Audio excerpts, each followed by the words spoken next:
Unified School District Board of Directors to order at 6:04 p.m. Today is Wednesday, September 16th, 2020, and we are meeting electronically. We have 9 board members present, representing 8 votes. Hi, everybody. Howdy. The first item on the agenda is the agenda review. Could I get a motion to approve the agenda? So moved. Thank you, Al. Second. Thanks, Jack. All those in favor signify by saying aye. Aye. Aye. Aye. Opposed? Ayes have it, 8-0.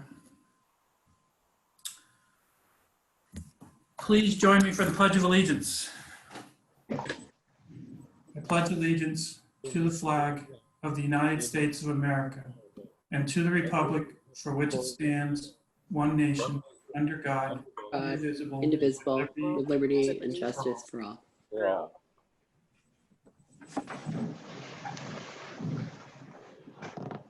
Welcome, everyone. I feel like we have some people here who would like to address the board. There's a lot of names on this list.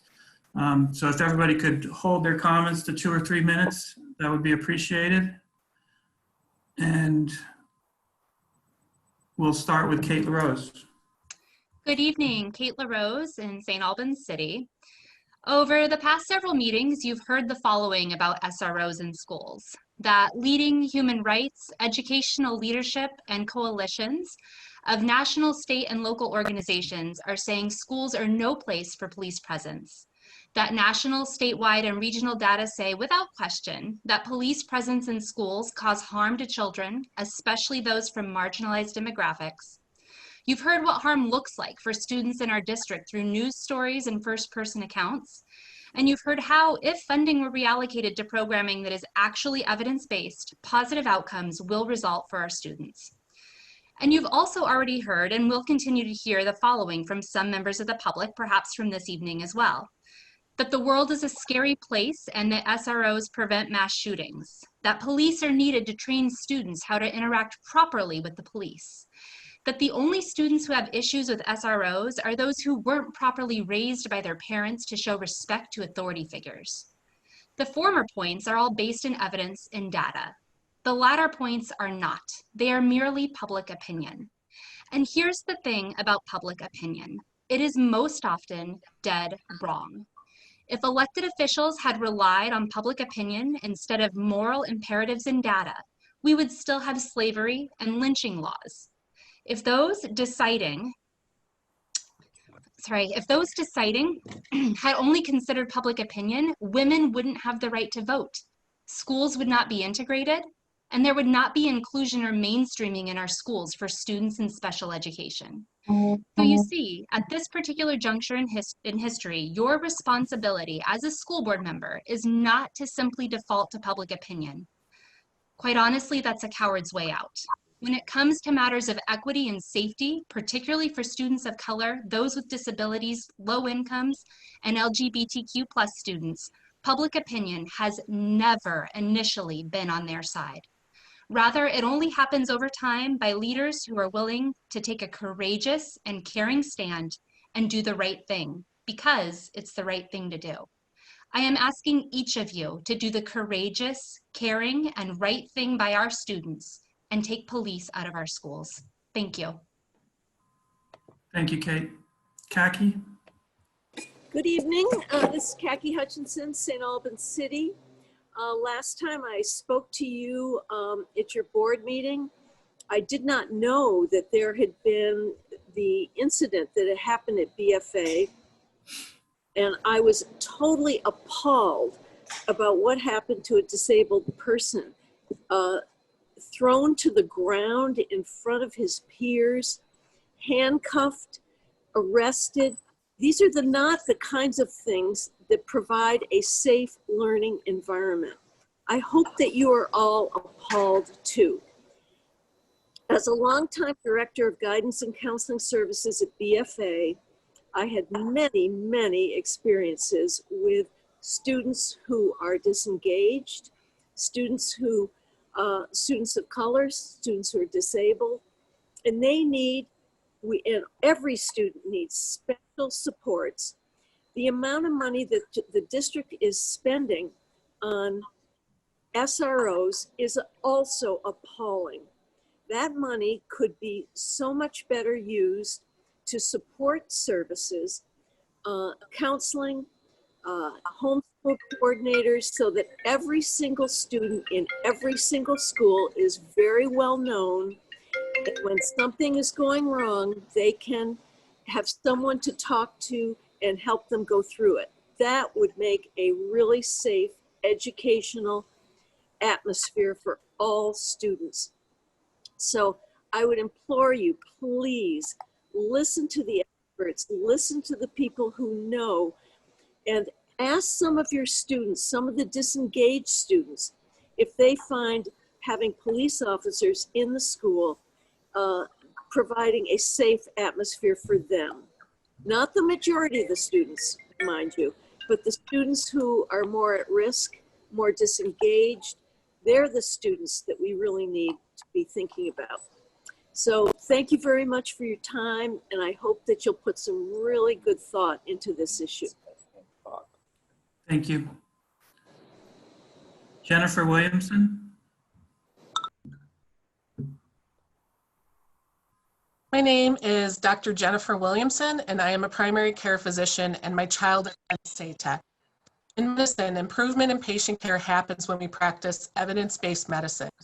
This means that although we think something might be really helpful, after we've done it enough times, we can look back and see if it had a positive effect on the patient's health. Educators and board members should be doing the same. Having a police officer on campus sounds like a good idea to those who believe that the police protect our community. However, there's plenty of statistics now to show that the practice is giving us a false sense of security with detrimental effects on our kids' mental and physical well-being. We have examples in Vermont which show that cops in our schools monitoring our children's behavior and directing punishment is a bad idea. Maple Run even has our own example of cops in schools gone wrong. My neighbors tell stories of numerous incidents that did not rise to the level of requiring hush money and non-disclosure agreements, but still resulted in children being terrorized. There will be other people saying tonight that they love SROs and the program makes them feel safe. I believe they have had great experiences. However, if you abide by the mission statement and core values, you must make changes to the SRO program as it is today, because in its current state, it is in violation of your guiding principles.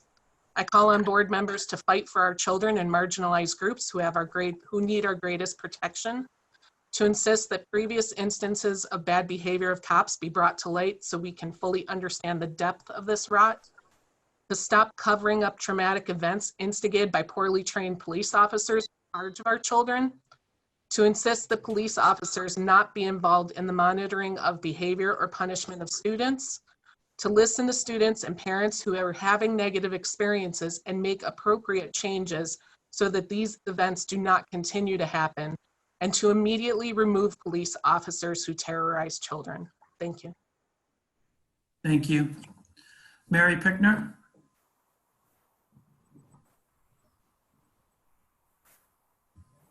Thank you. Thank you everyone for allowing me to speak tonight, all of you.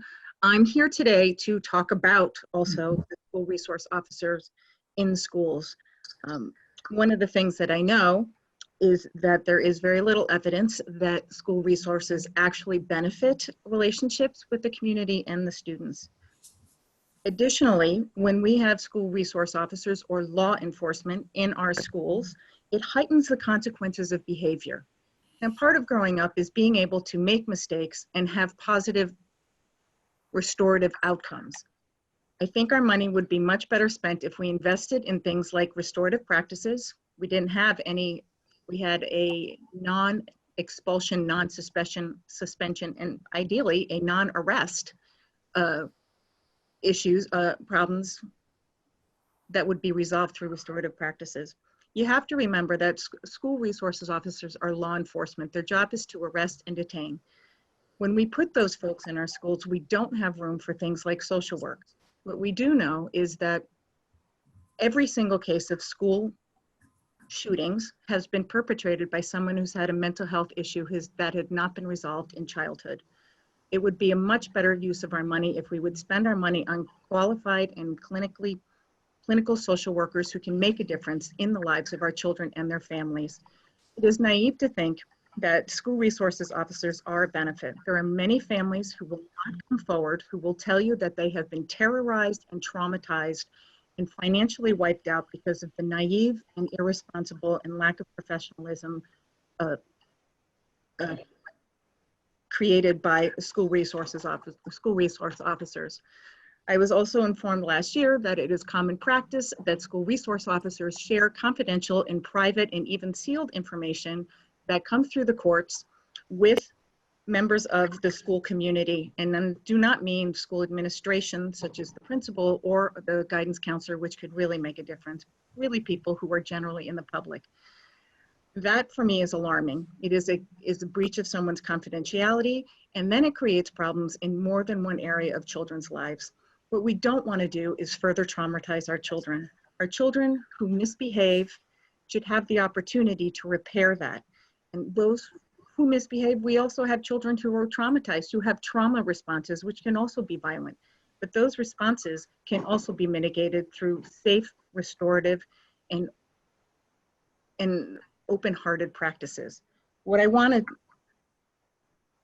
put out there is that I know there will be many people that will say that there are wonderful experiences with SROs, but there are equally the same number of people who have not. And those people are traumatized and tired and broken, and they just don't want to have to bring this up and remind themselves again. One of the things that happens is when we marginalize and we push our subjugated populations out, is once they're identified, they're easy to throw away. And there's not one child anywhere that deserves that.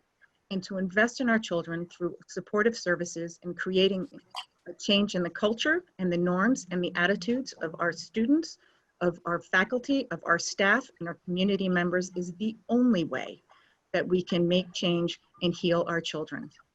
Additionally, as I asked for things like increased mental health services, last year's 2019 Youth Risk Behavior Survey demonstrated there is a 30% rate of depression in your school. That would also lead to say that there's a higher rate of anxiety. And I don't think that number of students would be served by an SRO. However, changing the way that we do the work that we do and do this all together will definitely change the rates of depression, anxiety, substance abuse, and many other difficult and challenging behaviors we have in our children today.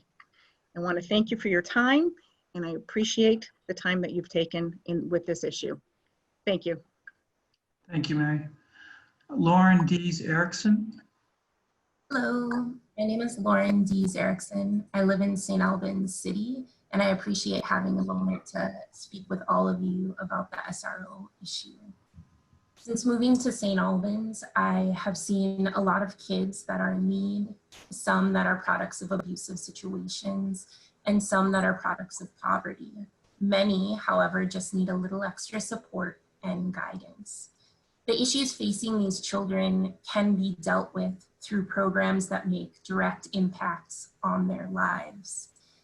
The idea that we as a city are wasting at a minimum $260,000 on SROs, in my opinion, is negligent. I'd also like to point out that the real costs of SROs are much higher. When an SRO assaults a student at BFA and that student's family sue, the amount of money to settle that is much higher than the budget of $260,000. Looking outside of the monetary impact of allowing under-trained individuals around children, we also see instances where childish actions are criminalized.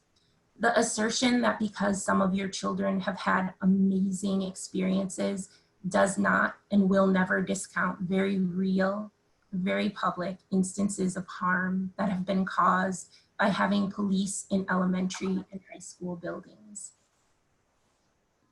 Ultimately, I believe that money should be spent on children in schools, developing plans, and programs that support those children. I do not believe that police should be in schools. I believe that you should deal with the root causes of children misbehaving and provide them with the services that resolve those issues. Platitudes of, "But my child has had a good experience," are irrelevant. St. Albans children need more. We need to take those hundreds of thousands of dollars and create programs that will have lasting positive impact on all children. Thank you. Thank you. Brian Delorier? Good evening, everyone. My name is Brian Delorier. I'm a lifelong resident of both St. Albans City and St. Albans Town. My boys are both current students at St. Albans City School. In my prior career, I taught middle school students in Fairfield for 5 years, and more recently, I taught 7th and 8th graders for 4 years at SATEC. Like many in our community who want a safer place for our children and all of our residents, I have an interest in the issues surrounding having SROs in our schools. Partly because I'm a former educator, but mostly because I'm a parent with school-age children. In my years associated with schools that have had SROs, I have not seen a negative interaction, nor had I been aware of one. However, hearing the voices of my fellow residents and hearing their pleas, I started to question my assumptions. What I heard were stories of students who were terrified at the sight of SROs, and that all of the data pointed to SRO presence as purely negative. However, as I've spent many hours reading, listening, and talking with others, I have some thoughts. First of all, there are some studies and data that do point to an overall positive effect of SROs in schools with the right models. While I can admit that there are likely some negative experiences that occur when SROs are interacting with students, the vast majority of positive experiences and outcomes remain undocumented and unreported. In our Maple Run schools, it appears that there are a relatively small number of negative interactions compared to the positive ones. Insofar as any of those could be the result of bad policing, bad methods, or insufficient training, we need to continue to provide training to make our SROs better. We can always be better, and we should always strive to be better. What causes me the most concern is the thought that some students feel terrified at the sight of SROs. This is a problem that needs a serious, meaningful, and long-term solution. Some have suggested that we need to remove SROs from the schools to resolve this. I would suggest that we need to better understand why those students feel terrified and find a way to lessen and remove that anxiety. If we simply remove SROs, will they get better when they are adults? A 2016 study published in the Journal of Crime and Delinquency found that, quote, students' feelings of safety and positivity increased as they had more interactions with SROs, especially for students who had multiple interactions with SROs, end quote. This suggests that students need more positive interactions with SROs, not zero interactions. In fact, having a thoughtful SRO program may be the best opportunity for children with anxiety toward police to overcome those obstacles. As I've thought about this issue, an image of a car with a broken headlight and a slow leaking tire comes to mind. We cannot continue to drive the car without fixing the headlight in the tire. That is potentially dangerous and doesn't make sense. But likewise, we shouldn't bring the car to the salvage yard simply because of a headlight or a tire. The prudent answer is to fix the headlight, replace the tire. Let's use common sense, keep and improve the SRO program, review, evaluate, and adjust the goals and methods, find out how to fix any problems, and make the program work for everyone. Thank you for your time. Thank you. Megan LaChance? Hi, everyone. This is something new for me to address. I am a former educator. I worked at St. Albans City School for a few years, and in my educational career, I have had the first experience at my time there having an SRO, and I have seen positive experiences, and I challenge these anxieties these students have on based on whether or not the parenting on that level of which Kate was saying was poor parenting on.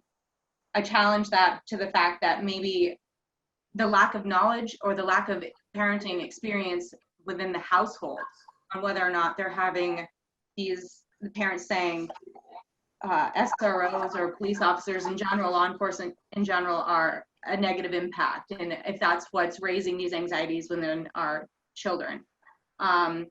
I would have to disagree with Kate's statement overall. I think that marginalized families aren't necessarily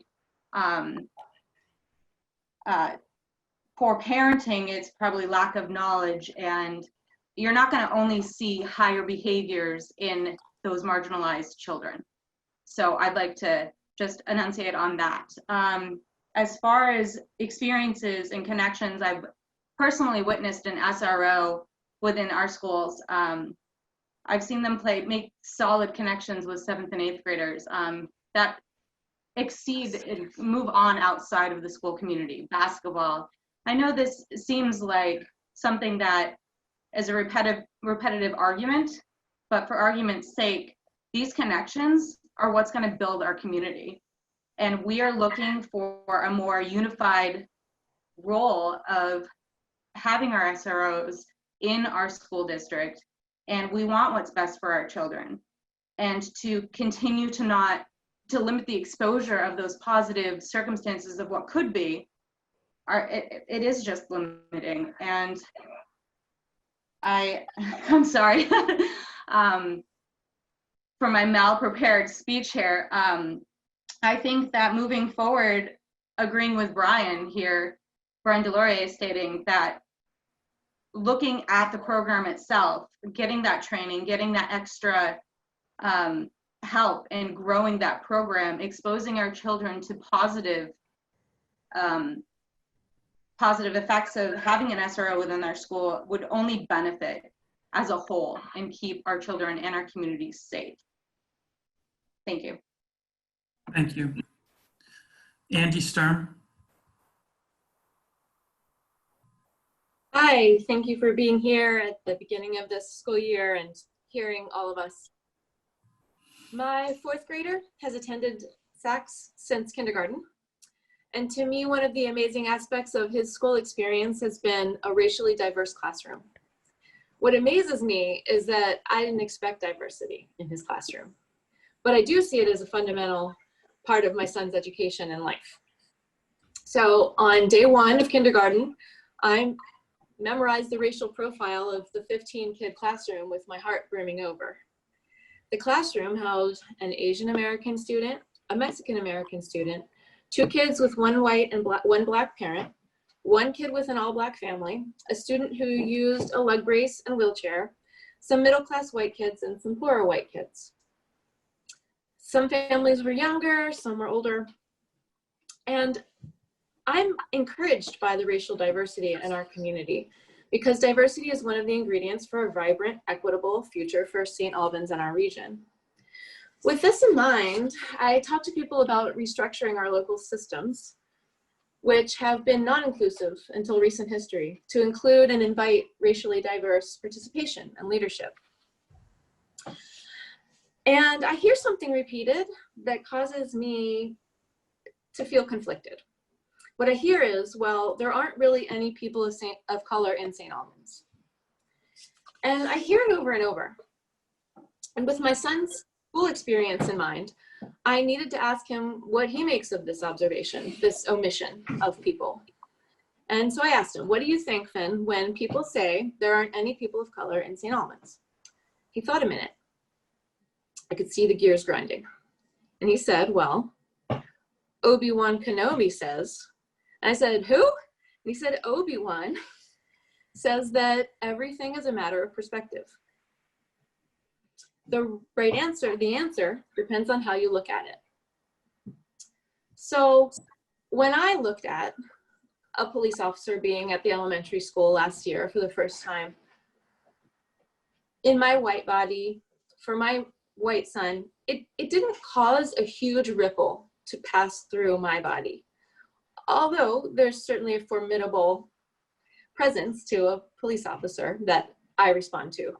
But it didn't go off the charts for me.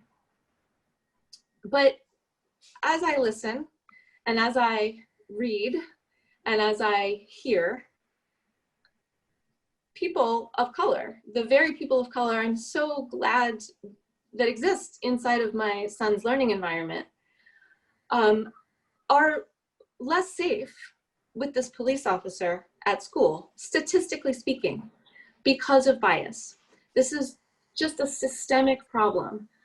Police officers are humans. Humans have bias. We can't remove it from any certain profession. So there's a problem that's trying to be solved at my son's school, and a medicine is being applied. The medicine is the police officer. The problem is there are side effects, and the side effects are very unlikely to cause harm to my little boy, statistically, but the side effects are very likely to cause great harm to other students in my son's school. And these are students who have the hardest time. These are students who have the darkest skin. Please hear me as I hear other people informing us, people of color informing us what it means to have a police officer present. It means something different for everyone. It is all dependent upon your perspective. Please see our community changing with me and invite, welcome, change the systems that are needed to change to welcome people of color to our community. Thank you. Thank you. Okay, I'm going to get this name wrong, probably. Sarah Auer.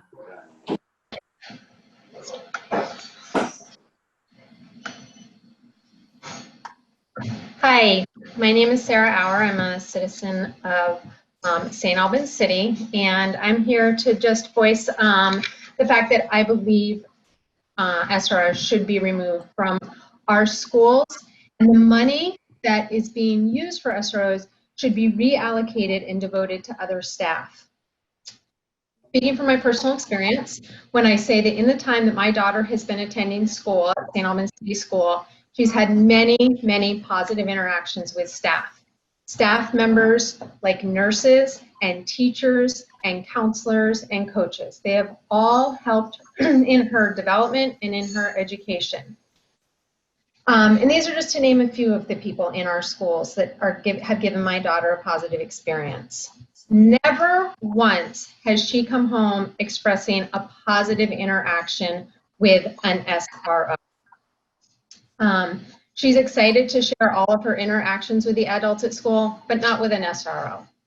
However, it has been made public that there are students in our community that have been negatively impacted by the presence of an SRO, and that is who I am here in solidarity with. Therefore, I would like to see taxpayers' money being devoted to staff that can benefit all of our students. Police officers do not have a place in our schools. Librarians do, teachers do, nurses do, counselors do, coaches do. These are the staff we should be funding and supporting. Thank you. Thank you. Brian Dyke. Hi. So just over the past few minutes, I've been listening to some of the speeches here, and I've heard a lot of different things, some of which I don't agree with. I'm here in support of SROs. I've spent the past several days going over the data on SRO effectiveness and the studies. From my experience, I have not found that it's a clear case that SROs are not effective. I think there's a lot of evidence to suggest that they are. Certainly, it's a debatable subject, as we are all debating here today. One of the things that I think is important to understand is that, you know, this isn't about peace of mind. We've seen these incidents before. Down in Fairhaven, there was a legitimate threat to the school via an active shooter. It was not stopped by an SRO, but it was part of the equation. The SRO is a part of a network sometimes. Over the past several years, there have been several SROs that have interdicted in mass shooting events in the United States. These aren't make-believe, these aren't fantasy, these are actual incidents where SROs stopped mass shooters from killing children and killing our babies. And this is a real problem in America right now. The crime in Vermont has generally gone down with respect to theft and petty crime, but with other violent crime and some serious gun-related crime, it's gone up. And this is something that I'm very concerned about in our area. We've seen a lot of big city crime coming up to St. Albans. We've seen a lot of big city crime coming to the Burlington area. And I do not want to invalidate other people's feelings about the sensitivity. We have to work with those and all move together to find a path together. But I think we should continue to review the SROs, just like any position. We look at them, we offer them training, cutting edge training, sensitivity training, diversity training, all the updated training that we can. We continue to evaluate how they're doing at schools. No other evaluation is really more of an example of what this community thinks about SROs. We just put an SRO as our sheriff, publicly elected, Roger Langevin, who I saw for years stand outside in front of that school, and the interactions with him were very positive. Officer Hansen was a female agent there for several years at SATEC. My kids had positive interactions with these SROs. They spoke highly of these SROs. I know a lot of these SROs, and they're good people, and they care about the kids, and they want to work with us all towards finding a path together. You know, that's basically all I got. So thank you. Thank you. Carl Watkins. Hi, I'm Carl Watkins. Thank you for allowing me to speak. I'm relatively new to St. Albans City. Can everyone hear me? Okay, perfect. I'm relatively new to St. Albans City. I wanted to speak in support of SROs, but I wanted to go a little bit more in depth. I've spoken with some people about the situations, and I just wanted to tell a little story. I heard that some of the positive experiences were discounted because the negatives negate the positive. But when I was 11 months old, my father killed my mother. So my grandmother sheltered me, and I went to a private school from pre-K until 8th grade. In 9th grade, I went to my first public school, and that's when I experienced my first SRO. And I felt a lot safer. I felt secure. I had a lot of issues with my comfortability and being able to attend a public school after being in a private school for so long. I had great interactions with my SRO. We ended up becoming close acquaintances. I ended up joining the military through the guidance and through just Join the meeting that was created. With that being said, I don't think that any of the positive experiences that exist and that are experienced should be negated, and that the negatives override the positive. However, there are a couple things that I did look at and I do find a little unsettling. I agree with the Bryans that that the program should have some changes.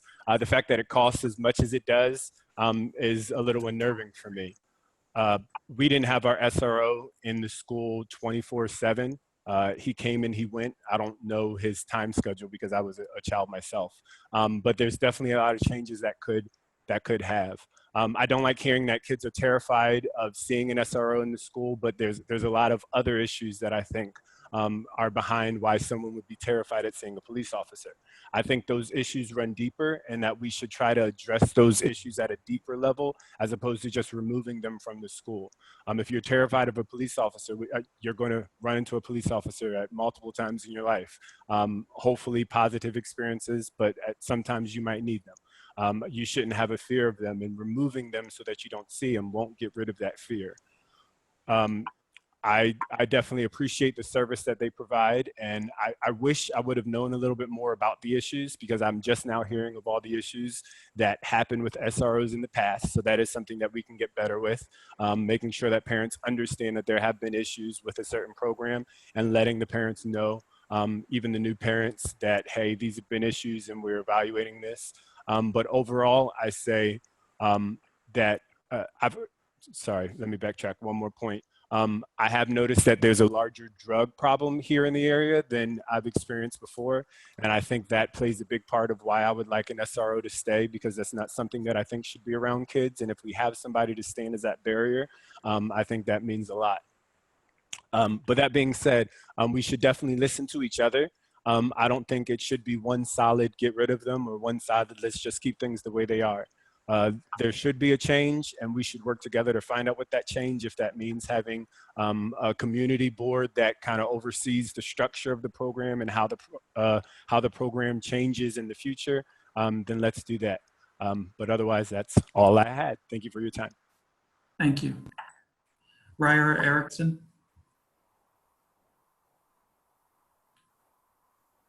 I know I saw him earlier. Thank you. Yeah, thank you. So, Ryer Erickson, I live in St. Albans City. I have 2 kids in St. Albans City School. First, I just want to start by saying that the staff, administration, teachers, everyone at St. Albans School have made the last 2 weeks really great. They've just really paid attention to everything. They've been really doing a great job in making sure that every kid feels welcome and safe. And they really, one thing I really appreciate about Maple Run is they've been listening to the science and what it says about COVID-19. And in that vein, I really want to encourage the school board to listen to the science and what it says about police in schools, because the science is it's pretty solid on what it says and what police in schools do to kids. It increases the school to prison pipeline, absolutely. And it does it even more so for kids who are BIPOC, LGBTQIA, and students with disabilities. We've heard it already, and we'll continue to hear it later on, over and over and over again. My kid has had great experience with police in schools. My kid loves it. I'm sure that's absolutely true. I have no doubt. No one is disputing the fact that there are many, many great police officers who work hard, who put a lot of work into the community. No one is disputing that. And I think police officers have a place in the community. I'm not disputing that at all. What I am disputing is the fact that we have untrained people dealing with kids. Police are trained to arrest, to investigate crimes. They're not trained to deal with children. My daughter's math teacher has a master's degree. That's 6 years at least of schooling. Police officers are designated to have about 21 hours of training in this country. This isn't the kind of thing we need in school. What we need in schools are people who are trained to deal with students who have mental health issues, who have depression, who just have a bad day. Because even a bad day can send a kid off. Because what you have to remember here is we're dealing with children, and children do not act reasonably. They just don't. Anyone with kids will tell you, children don't act reasonably. They act like kids. And so kids throw temper tantrums. 17-year-olds throw temper tantrums. And the answer to a 17-year-old throwing a temper tantrum is not to throw him to the ground, not to arrest him, not to call him a slur for a disabled person. That's not the answer for a disabled person or for a child. The answer is to take that child and deal with him in the way we deal with children. And that's getting mental health counselors involved. That's calling the child's parents. This is what we're dealing with. So as we go forward, I just really want to encourage the Maple Run School District and the school board here to do what they did with the COVID crisis, which is to listen to what the experts say. Take that advice and use it going into the future to make sure our kids, all of our kids, not just the ones with good experiences, but all of our kids, the ones with bad experiences, the ones with good experiences, the ones who don't have anything to say at all, are all treated equally and with equity. And what that means is examining the ways in which different groups of people are subjugated and hurt and oppressed by the systems we have in place. And this goes farther beyond police in schools. It goes to the education level, to having more teachers, administrators of color, to having guests in the school who can talk about things like equity, who can talk about things like race, who can talk about things like sexual identity, gender identity, disability. So I really want to encourage the school board to not just deal with police in our schools, which I absolutely think needs to be removed, but to also deal with the equity issues we have in our school system. Thank you. Thank you. Mary Ann Hunkin. Hi, thank you so much for the opportunity to speak tonight. I'm also going to speak about SROs in our schools. I am an educator and a former high school teacher at Enosburg Falls High School. I taught there for 6 years. And I'm here to express, deep concern about educational dollars being used to fund SROs in our schools. A lot of people have been saying that, the issues with police in our schools don't exist in St. Albans. It's not a problem in Vermont, that they exist elsewhere, outside of this place. But we know that that's not true. We have issues with SROs in Vermont, and Vermont Legal Aid put together a report called Kicked Out, Unfair and Unequal Student Discipline in Vermont Schools. And that details the negative impact of SROs on Vermont students of color, students with disability, LGBTQ youth, and Indigenous youth, right? And the data shows us that Black and Native students were 2 to 3 times more likely to be suspended than white students. That students with disabilities were nearly 3 times as likely to be suspended than students without disabilities. And over 500 Vermont students were referred to law enforcement or experienced school-based arrests. Furthermore, we know that Maple Run is not exempt to these trends too, especially considering the recent 7 Days article detailing the incident with David French. Repeatedly in these conversations, we hear some version of the bad apple theory, right? As an answer to the questions that we're asking, right? And we're not looking at, individual police officers are good people, can be good people, right? I'm not denying the humanity of police officers as individuals. What I am asking about and calling our attention to is that when we fail to look at police as an institution and as a system, we're not addressing the problem, right? There is an institutional problem with policing in our schools and in our communities, and that police uphold imbalanced power structures and structures of oppression. And the problem with police is not situational, it's embedded.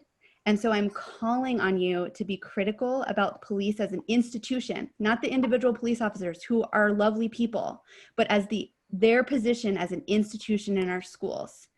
And there's also a lot of people have talked about anecdotal evidence. I know, SROs have made a positive impact in my kid's life, or I'm a former teacher and I've seen SROs have a good impact, right? And so let me share mine. In my experience as a teacher, children, especially high school age children who had experiences with police end up pushed out of school into the criminal justice system, right? This is known as the school to prison pipeline. If kids have interactions with police, we know that they are more likely to drop out of school. And again, this is not data that I'm making up. This is nationwide data that has been well documented by experts. I echo Ryer's call on you to look at experts and to look at the numbers and to look at the numbers for your individual schools. In Vermont, students with disabilities are nearly 3 times as likely than their peers to be suspended. And we know that among incarcerated youth, 85% have learning disabilities or emotional disabilities, right? And that they don't often receive adequate services at school. And so all of the money that we are spending, taxpayer money that is being spent on SROs, could be funneled into serving our students with disabilities better, could be serving our students with mental health issues, with substance use disorder, right? We could be using that money to be supporting them so that they can be better. And we don't need police officers to do that, because once they have interaction with the criminal justice system, it's likely that they'll continue to have interaction with the criminal justice system. So I'm asking you to please, please, please consider the local, state, and national data and reporting related to police in schools, and to reconsider the place that police have in our schools. I do not believe that they have any place in our schools, and that if we are seeing that our children need something else, they need services, there are other people in our community who could be providing those services.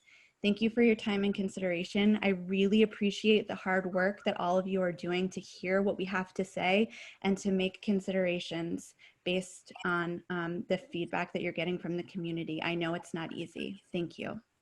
Thank you. Okay, Reese Kelly.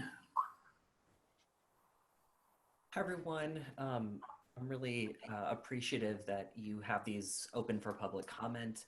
I'm really appreciative of all the work that you are doing right now, and especially within this pandemic. I know that it is not easy and that this will likely be a late night for everyone. I'm also grateful that this is something that's not up for community vote, that we're really entrusting this decision to a group of administrators and board members who are really informed even by more information than any of us have, right? Like there's insight that you have to the school, how it runs, the data that you have within there that we don't. And I trust that you will be filtering our feedback through your really great professional, experiential, and informative lenses. There are a couple things that I'm thinking of in this, and I'll just state up front that I think SROs should not be in the school district. 80% of schools in Vermont operate without one. I do not think that we are such a unique school district in a way that we would need one that others don't, but that's a question to be asked. And what I really wanted to do, because I think people have made such critical, informed points against SROs, is to ask myself the question, what is the positive or potential positive impact of SROs? And is that something that could be filled through other means if we're looking at other options? So what I do know, or what I'm aware of, is that the positive impact of SROs is that they do increase, for some students, trust in police, right? And that they also serve as positive role models for some students. The question for me is then, what is the increased trust in police when it's done at the expense of some of our students and the expense of educational dollars, right? So is that actually a positive outcome that we should be spending educational dollars on, and that outweigh the risks of the negative impact on students?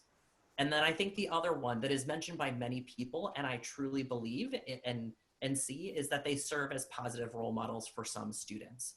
I think professionals who are qualified to work with youth and students who are not police officers could also serve as positive adult role models to them that do not come with the risks and detrimental impacts that police officers in schools do. And so I don't want to minimize that there aren't positive impacts, but I do not think that there is a value added above and beyond what things are when we weigh them with the negative impacts.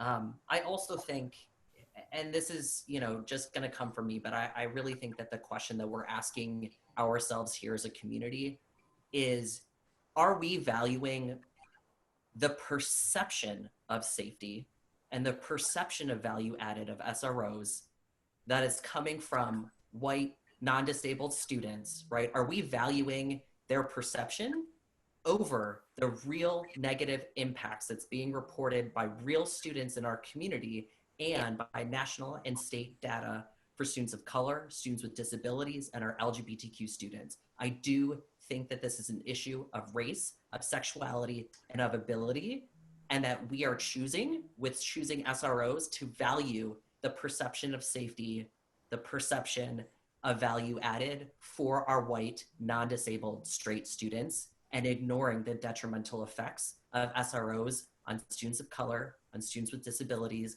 and on our LGBTQ students. I think that is absolutely the question.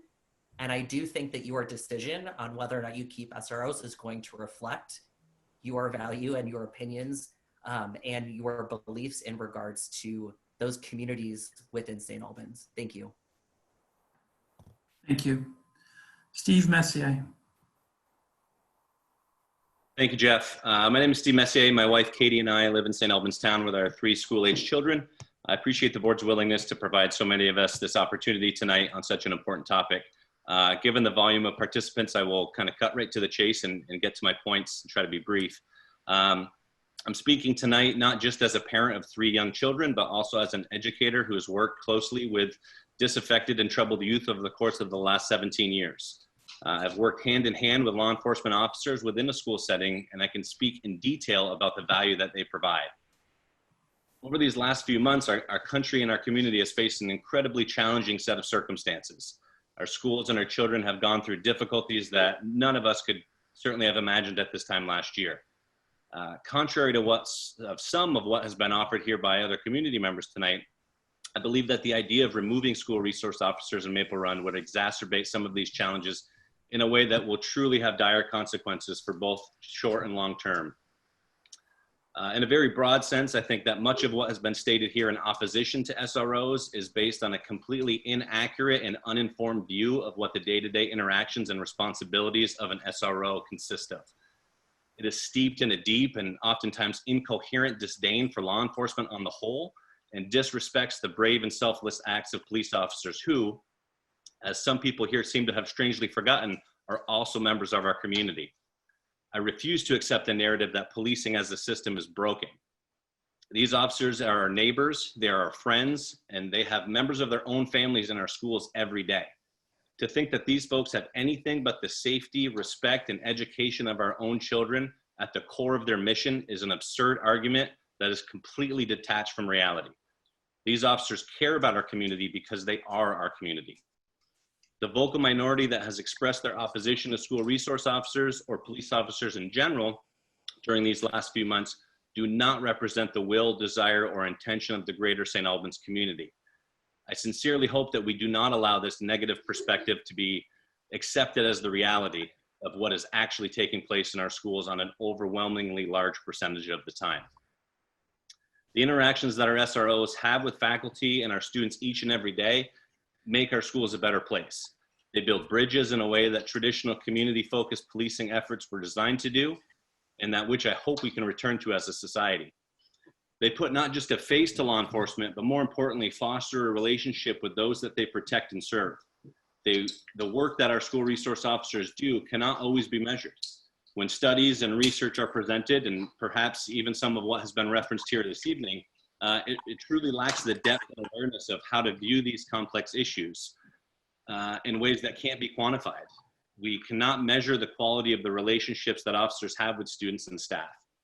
We cannot provide data points to the countless interventions that take place prior to an incident occurring that would have otherwise ended in a tragedy. We cannot place a value on the sense of belonging that a majority of our students, our staff, and our families feel due in part to the work that these officers are doing in our school buildings. Now, some of what has been referenced here tonight also speaks to the desire to reallocate SRO budget funds to mental health supports and programming. These two things are not mutually exclusive. I'm not sure that anyone who has spent time in a public school within the last 20 years would disagree with our need to provide these very necessary and beneficial services, but they should be offered in conjunction and in concert with a wide variety of similarly focused programs that include school resource officers.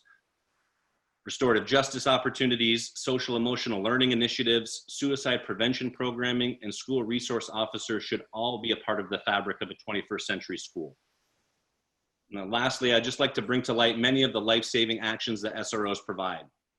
Now, what some will argue is that there's no evidence that speaks to the effectiveness of armed officers in preventing a school shooting tragedy.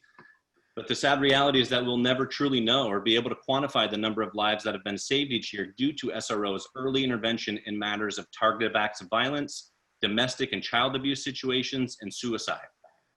These are topics that are difficult to discuss and undoubtedly make some of us feel uncomfortable. But we must face these issues head on if we hope to address them in meaningful ways. The types of issues that our students and staff are faced with do not turn to tragedy, often thanks to the positive relationships that our SROs form within our schools. Plain and simple, SROs have and will continue to save lives if provided an opportunity to do so. I hope and pray that we're never faced with the ultimate threat of a mass act of violence or even a violent incident of domestic violence that spills onto our school grounds, but I would much rather have a law enforcement officer ready to respond in a moment's notice than to not have one at all. Our kids and our staff deserve nothing less. As those who are entrusted with the healthy and socially adapted development of our next generation of St. Albans residents, I think we have an obligation to always strive for continuous improvement and discover ways that we can learn from past mistakes in order to get better. We have an obligation to grow from the challenges we have faced as a community and demonstrate a resilience in continuing to model the values we hope to instill in our children by being better ourselves. We do this not by tearing down institutions or programs that have value, even if they have been flawed at times, but by lifting each other up and ensuring that we have something to leave for our kids that is better than the way that we found it ourselves. I have faith that our school district will continue this important work and will resolve to make our schools the best possible places that they can be. As someone who has been lucky enough to see the incredible work that SROs and law enforcement officers provide our schools every day, I would welcome the opportunity to partner with school leaders, first responders, and other members of our great community to move forward in a way that best meets our needs collectively. I appreciate all of your time and all of the work that the school board commissioners offer each and every month. And I thank you for being able to have this platform tonight. Thank you very much. Thank you. Jimmy Mattis. Good evening. Can you hear me okay? Yes. Okay. Well, Steve seems like he's reading off my sheet here, so I second everything Steve said. So I'll shoot from the hip a little bit, make it short and sweet. Thank you for letting everybody on. I have to say that I'm a little disappointed in some of the community members that I've seen here tonight addressing this issue, and I'm just curious as to why. Why are we attacking the SROs? Why are we attacking the police department? It really makes no sense to me why we're doing that. There's other ways to do it. Like everybody is saying, there's other ways to do it. We can add to it. I don't understand the terrorizing children, the scaring, the traumatized children of SROs in schools. I don't see it. My wife's a teacher. I coach wrestling. I communicate, and I'm with a lot of children from ages kindergarten all the way up to grades 12 from different schools throughout Vermont. And I hear nothing but positive feedback on a consistent basis with SROs, consistently across the board. Some of the women in the beginning mentioned a lot of issues and complaints. I don't know where they're at. Where are they? I don't know. Let's show a little bit more facts. With that being said, there's always going to be issues. We all have issues with employees at work. We all have people that we send packing and fire and let go. There's going to be issues. I graduated in 1991 at Addison Trail High School in Illinois, and we had SROs, and it was never an issue. And they come and go. And do we need training? I don't know who we are to tell the police here in town that they need better training. I don't know who anybody is that says that they need better training. They're trained, they've got a badge, and they're already trained, okay? So statistically, we need to look at it, but we need to look at it right here, the ones that we're schooling here. Not across the country, not playing follow the leader with other cities, other states, because I think that's what Vermont does a lot, and I think you guys need to use the common sense factor.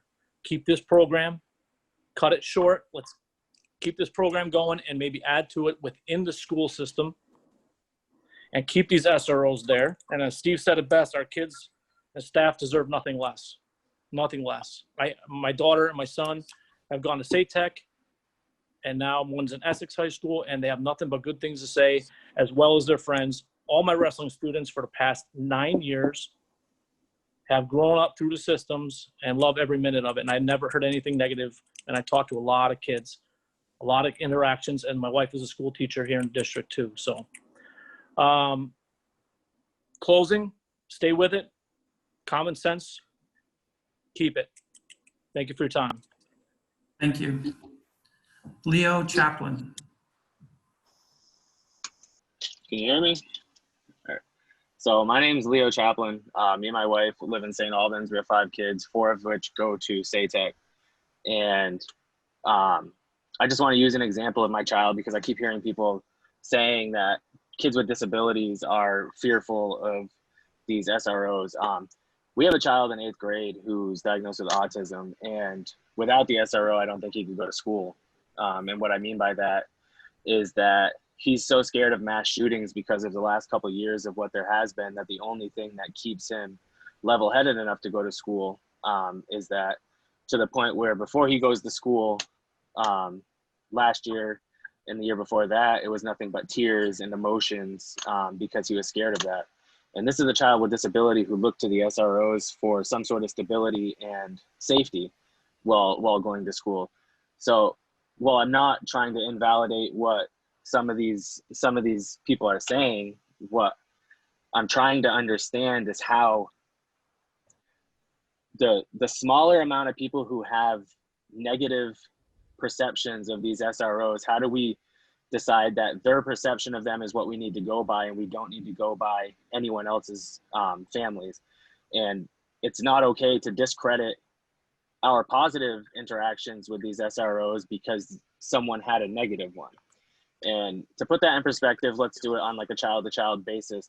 2 years ago, my child was bullied to the point where he was terrorized with going to school because of how he felt. He was emotional. Every day he went to school, it was something else, and we went back and forth with the school about it. And it was this same child who constantly terrorized my son, and he has his disability. And at that point, the school didn't just kick the child out of school. The school worked with the child to find alternatives. So where, yes, you're able to find one case in Franklin County where an officer did say too much and acted in a way that he shouldn't have acted, you're taking that one person, and yes, I'm going to use the statement that lady said is a terrible one, that one bad apple, and taking that and using it as a broad stroke for everybody. And I don't feel that that's right. And Roger, the SRO that was at Town School, the rapport that he built with my child, who's on the autism spectrum, to the point where my child would seek him out in a grocery store just to say hi to him because he had that comfort level with him. And then for you guys to say that that's a detriment to a child is having that officer in that school, when I could watch my child who doesn't trust people walk up to that person, that individual in a store, and seek him out, even though he's a police officer. I think that it's just asinine. I think that all these people that are complaining that $260,000 of tax money's dollars for these people, I think you're putting a price on safety for your child. And then that lady who said, there's no proof that SRO stopped mass shootings. There is. All you have to do is look it up. If you look for the facts that you want, you're only going to find the facts that you want. I think people need to start opening their brain a little bit and seeking facts from both sides. And I'm not saying there's not bad, but I'm also saying that there's good. And I think that if you pay $260,000 for an SRO program and it stops one mass shooting in Franklin County or in the Maple Run School District, then how can you say that's too expensive? Because I know that $260,000 is nothing if you're putting a price on one of my children. And I think that it's just uneducated for people to make those statements in that sense. I believe that make modifications to it. There should be room for both. There should be room to get these children that feel like they're terrorized help, and there should be room to be able to grow the SRO program to where it's compatible with everybody. And I don't think that you just abolish it or you just get rid of it. And like, I know it's 2020 and the hot topic is eliminate police. We don't trust police. And I think that if your kids go home and hear parents talking about how bad police are, or police are killing people randomly, or police are doing this, then they're going to be fearful for them.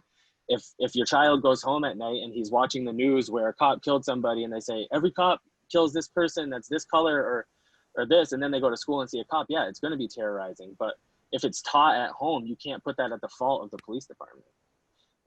But with that, I'm all set. Thank you. Thank you.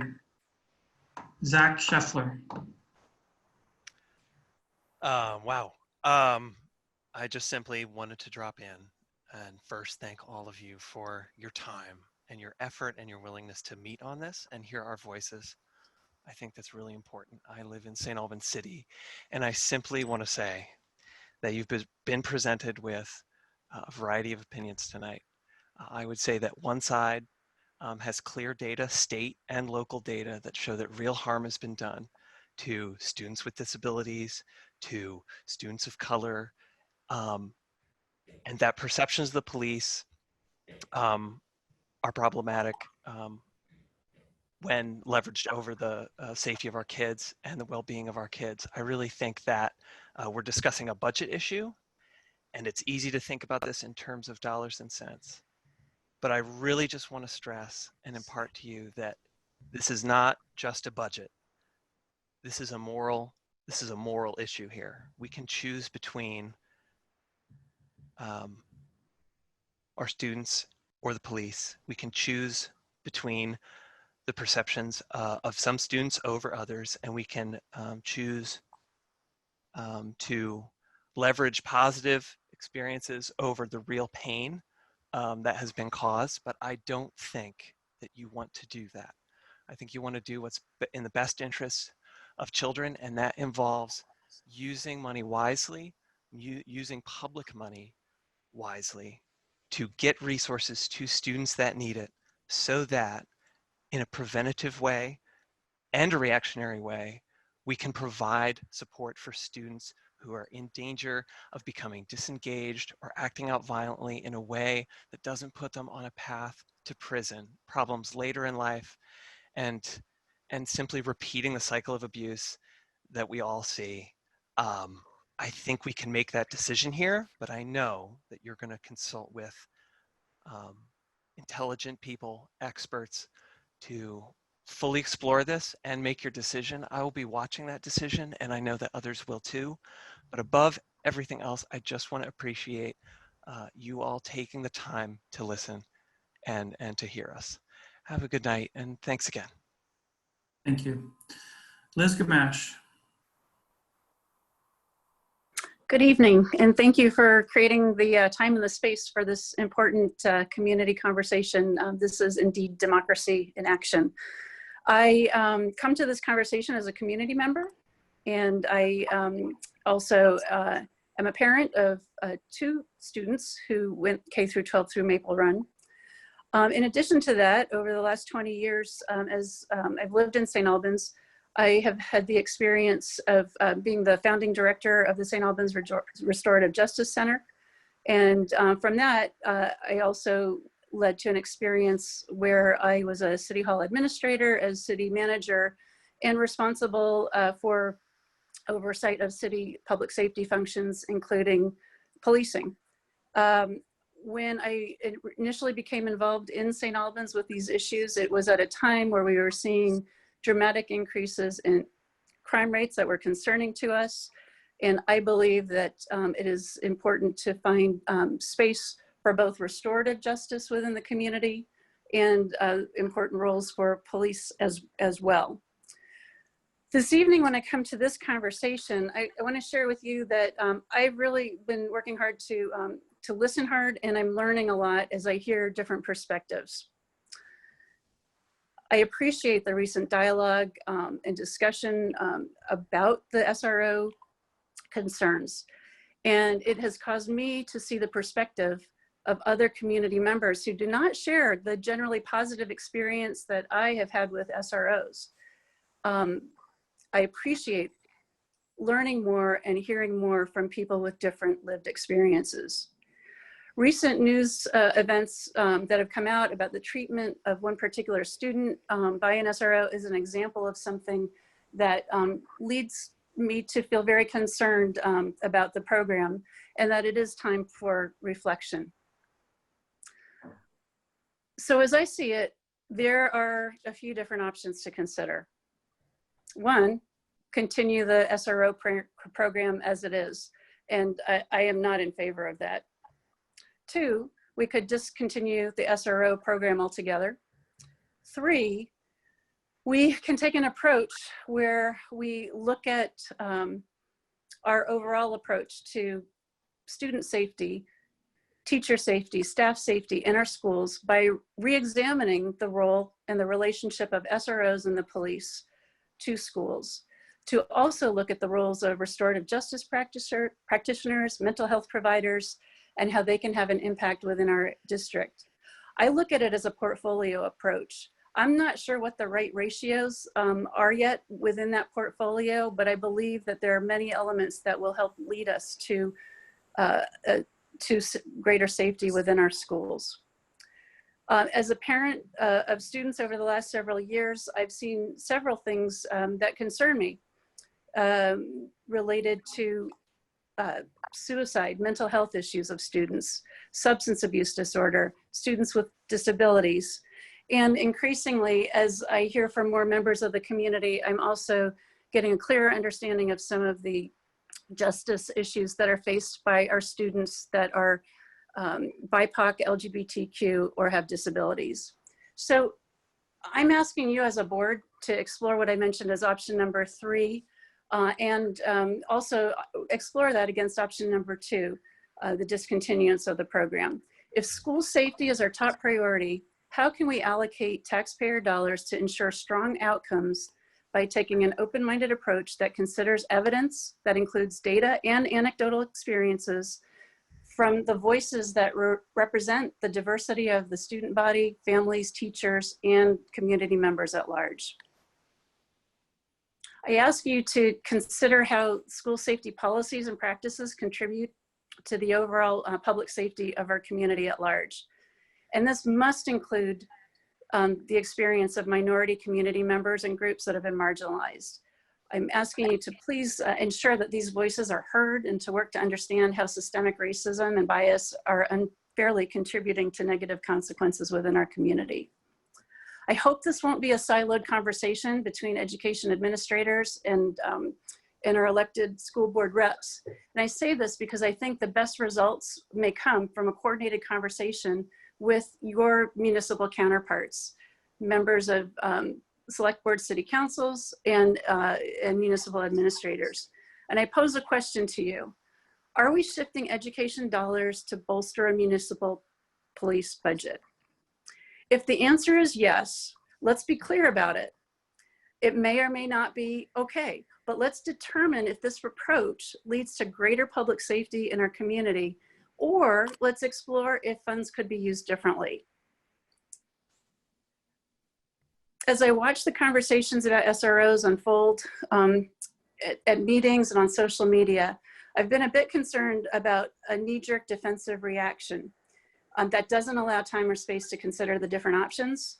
Like so many political issues today, it starts to appear that the only decision is a binary one. We either have SROs or we don't have SROs, and it's dividing community members. I see this as an opportunity for improved outcomes if we take a look at the SRO program in the broader context of school and public safety in an honest and fair manner. I'm learning more every day about the lived experiences of BIPOC community members, LGBT community members, and community members with disabilities. Many of what I'm learning is about things that I have previously failed to see. I want to live in a community that welcomes diversity and works hard to provide equity and access to all of our students and all of our community members. And so while these discussions are unfolding at school board meetings and other places, I know that they're difficult and uncomfortable, but they are indeed democracy in action. And I thank you for allowing the time, space, and respect for these discussions and differing viewpoints to take place. Thank you. Thanks, Liz. Yep. Rebecca Chaplin. Hi, thank you for letting me take a few minutes of your time tonight. My choice to be on the call today was just to listen until I sat with my son a little while ago and asked what I was doing. And when I shared with him that I was on a meeting where people were sharing their experiences and thoughts about having SRO officers in the school and not in the school, his immediate response is, what if something happens? As you heard my husband share a little bit about him a little bit ago, I'm not going to go too much into that, but as a parent, it was really sad to hear. So I have lived and worked in this community most of my life. The last 12 years I've been an early educator. I have worked as a behavioral interventionist for children with autism spectrum disorder. In the last 5 years, I have been a social worker embedded at Northwestern Pediatrics and most recently in the OBGYN office. And I am employed by NCSS, the designated agency. And so a lot of thoughts and feelings come up when I hear this topic. You know, I definitely don't want to challenge, you know, the data that has been presented today. You know, I think that there's a lot that we can do in our community around supporting our SRO officers and trainings. And I know that our local law enforcement, including the Vermont State Police and the St. Albans City Police Department, have partnered with MTSS to increase, you know, their mental health first aid and the way in which they respond to our community. And I think that there's a lot of opportunity in that, in supporting them in, you know, how they approach our students as well. Being a parent of 5 children, 4 of which go to SATEC, you know, we encounter a lot of people every day, and some of those individuals are our SRO officers. I will say I come from a diverse family, so when I hear people talk about, you know, some of those minorities, you know, we are some of those minorities. I have 2 children who are adopted who have lived experience of trauma. One of my children is biracial. I have a child with autism. You know, so I understand the concern for these children with, you know, children with special health needs and those diversities, but I don't think that that has to be an excuse. I think it's taking their experiences and listening to them and sharing, you know, sharing with the community, and, you know, talk to the children and, you know, see what they feel. With thinking about SRO officers, you know, when I was a social worker embedded in pediatrics, I encountered a lot of individuals, those who were middle schoolers and high schoolers, those who identified as LGBTQ. And I did a lot of education in our community around suicidality. And, you know, one of the things that we know is LGBTQ youth who report having at least one accepting adult are 40% less likely to report a suicide attempt in the past year. And I can share from my experience in providing counseling support to some of these individuals, you know, that one identified person in their life is their SRO officer. I never met Kevin Clary from MVU, but working in the pediatrics office as a therapist there, I encountered many students who had, and they would talk about him, they would talk about their experience with him, you know, the fact that he mentored them and provided guidance, and he was their safe person. And so I think that, yes, data is important, but I think also that anecdotal reports of what students in our community are sharing are just as important. And I think that there are positives, and I think that that's just as important, that we can't mitigate the fact that people's lives are being saved, or the choices that they are making, or the shifts in their lives have to do with not only their counselors and their principals and their teachers, but potentially the SRO officers as well. Just working in the positions that I've worked, I've, you know, built many relationships, and part of what's important, you know, in the school community is that partnership, and that's a partnership, I believe, with teachers, with administration, with counselors, but also with the SRO officers. I think it's about building relationships, building rapport, asking the questions, and providing feedback. I don't think anyone has ill intent to want to create tragedy in our community, or to want to impact a child's life in any negative way. But it's about having the conversations, and I agree with a lot of what I heard tonight. And Steve Messier, I think you took all of the words out of my mouth tonight that I was going to talk about. But I think if nothing more, about education, and it's about training, and I don't think it has to be black or white or all or nothing. I think that there is a way, you know, to support our SRO officers around the concerns that we have, potentially about maybe the impact that they are having in the school. But I think we also have to listen to our students. You know, I heard a lot about anxiety, and I wonder how much of this anxiety is truly around an SRO officer being in the school and not really triggered or driven by something else. And so I just think that those are all of the pieces, you know, that I'm hoping that the school board are listening to outside of just the data. And I hope that you guys continue to ask questions of the community. I think that this is an important conversation, and I don't think it should end tonight. So thank you for your time. Thank you. Claire Fainer. Hi, I was hesitant to speak up tonight, everybody, because I'm relatively new to the community, and I typically feel a little out of my depth when it comes to stuff like this, being kind of a younger individual and fresh out of college myself. But I did feel kind of inspired to speak up, and listening to everybody's conversation and the dialogue that we're having today. And for those who don't know me, I'm a staff member of Maple Run, and I work in the elementary kind of age group. And I just wanted to say that I feel I can offer hopefully a unique perspective, just due to my age and due to the fact that I'm not a local to the area. I actually am homegrown in the area of Southbury, Connecticut, which is not probably a name that any of you will know, but one name that you might know would be Sandy Hook in Newtown. And that actually was the neighboring town to where I grew up. And so in 2012, when the shooting happened, I was in a high school not but 10 minutes away from the incident that was occurring. And I do genuinely feel, and I to this day still remember the feeling of what it was like to be on a full lockdown and kind of not having the answers and not having the ability to do anything about it. At the time, I was only a freshman in high school, but it's something that still to this day sticks with me. And I would just like to say that there wasn't an SRO in that school at the time when that happened, or there was not an active police presence. But from hearing a lot of the testimonies from those officers that did go into that situation, it's really heartbreaking that that we're not really giving credit where credit is due for those that do kind of run into the face of tragedy, and those that would run into a situation that most other people would run away from. And alternatively to that, as I mentioned, I'm a staff member in the elementary kind of education group. And I personally have had many experiences with, I won't say many, but I've had experiences with SROs in which I've been more than thankful that they've been present in the school to offer assistance that I either myself was not trained in offering, or that nobody else around me was. And I think something that we haven't really discussed today is the what ifs situations. And we've talked a little bit about school shootings or mass shootings, but we haven't talked so much about when there is just blatant violence in schools and who can really be trained to address those situations. And again, speaking from experience, I was not trained to deal with a handful of situations, and those around me were not. And the only person who at that point could step in was an SRO. And the SRO at the time handled it with grace and was absolutely able to mitigate the situation, move it forward, and nobody was hurt, nobody was further negatively impacted. And in fact, this individual truly de-escalated the situation in a very powerful way that sticks with me as I move forward. And so again, I'll keep it kind of short and sweet and to the point, because I'm loving the dialogue that we're having, and I'm just so thankful to work in a community where everyone advocates so strongly for how they feel for not only their families, but for their community as a whole.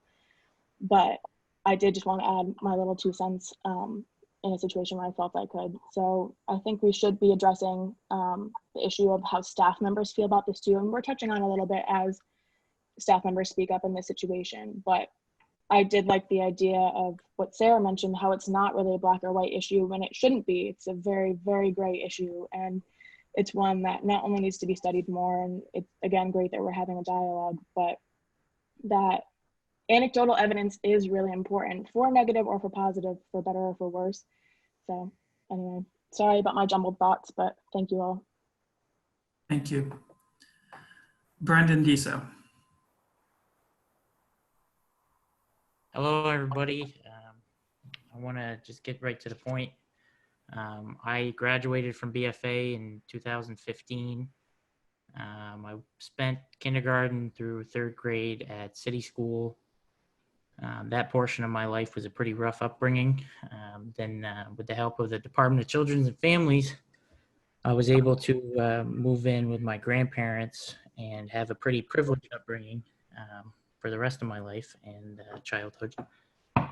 And I spent the rest of my elementary time and middle school at town school. I was actually one of Brian Delorier's 8th grade math students, and you know, I owe a lot of what I am and who I have to good people like Angela Stebbins, my principal. You know, it takes a village to really raise a well-rounded student that's ready to go out into the world. And I got to tell you that $260,000 is a lot of money, but we're in a district that spends $60 million annually. This is less than 0.5% of what we spend on a yearly basis. So it's really, as a district, it's not a money thing. It's whether or not we actually want it in our schools. My perspective as a former student is that due to the more rough part of my upbringing, I was conditioned to not view police as my friend, to be honest with you. And until I got really well hooked up with Jason Weatherby and then Paul Talley, I didn't have that very good of an outlook on police. It was a source of anxiety. Even when I first got my license on the road, you know, what if they pull me over if I do something wrong? And it took that SRO program to give me the skill to be able to communicate with officers. And, you know, and I owe the fact that the public school system gave me all the tools I have today. And due to that, I was able to help my community negotiate a contract for policing services for 3 to 5 years with the sheriff's department. You know, and without good administrators and programs like SROs, I don't think I would have gotten to that point. But I will say that it was really disheartening to read what happened in the paper. One of our municipalities had to issue a settlement due to a really unfortunate happening. I think the school district did too. So we always, you know, you hear from folks tonight. It's disheartening to hear that their children and themselves are not having very good interactions with the program. So we have to take that into account. I also will say, as somebody who graduated less than 10 years ago, going to school in the 21st century is a scary proposition some days. You know, I didn't grow up 10 minutes away from Newtown, Connecticut, but it was a prevalent thought in your mind every day when you go to school. Is somebody going to come in and shoot the place up? You know, we talk about it like it can't happen here, but we also passed a almost $6 million bond to connect our campus at BFA. We know it's an issue. So my suggestion to the Maple Run board is that you review data and work with experts, make a series of reforms to the program as fit, that you keep it in place. And this is a hot button issue. It's not going to go away anytime soon, and the community's pretty divided on it. So I would also suggest that you make it a side item on your ballot in March, and that you take it out of the budget. I would hate to see this conversation turn into a referendum on our school budget. With that said, our sheriff and former SRO, Roger Langevin, has his hand up. I'm not aware if he knows that he has to comment his name, but I saw that, Brendan. I was going to go to him next. Thank you, Mr. Chair. Have a good night, everybody. Roger, did you have your hand up on purpose? Yes, sir, I did. Okay. I'd love to chime in.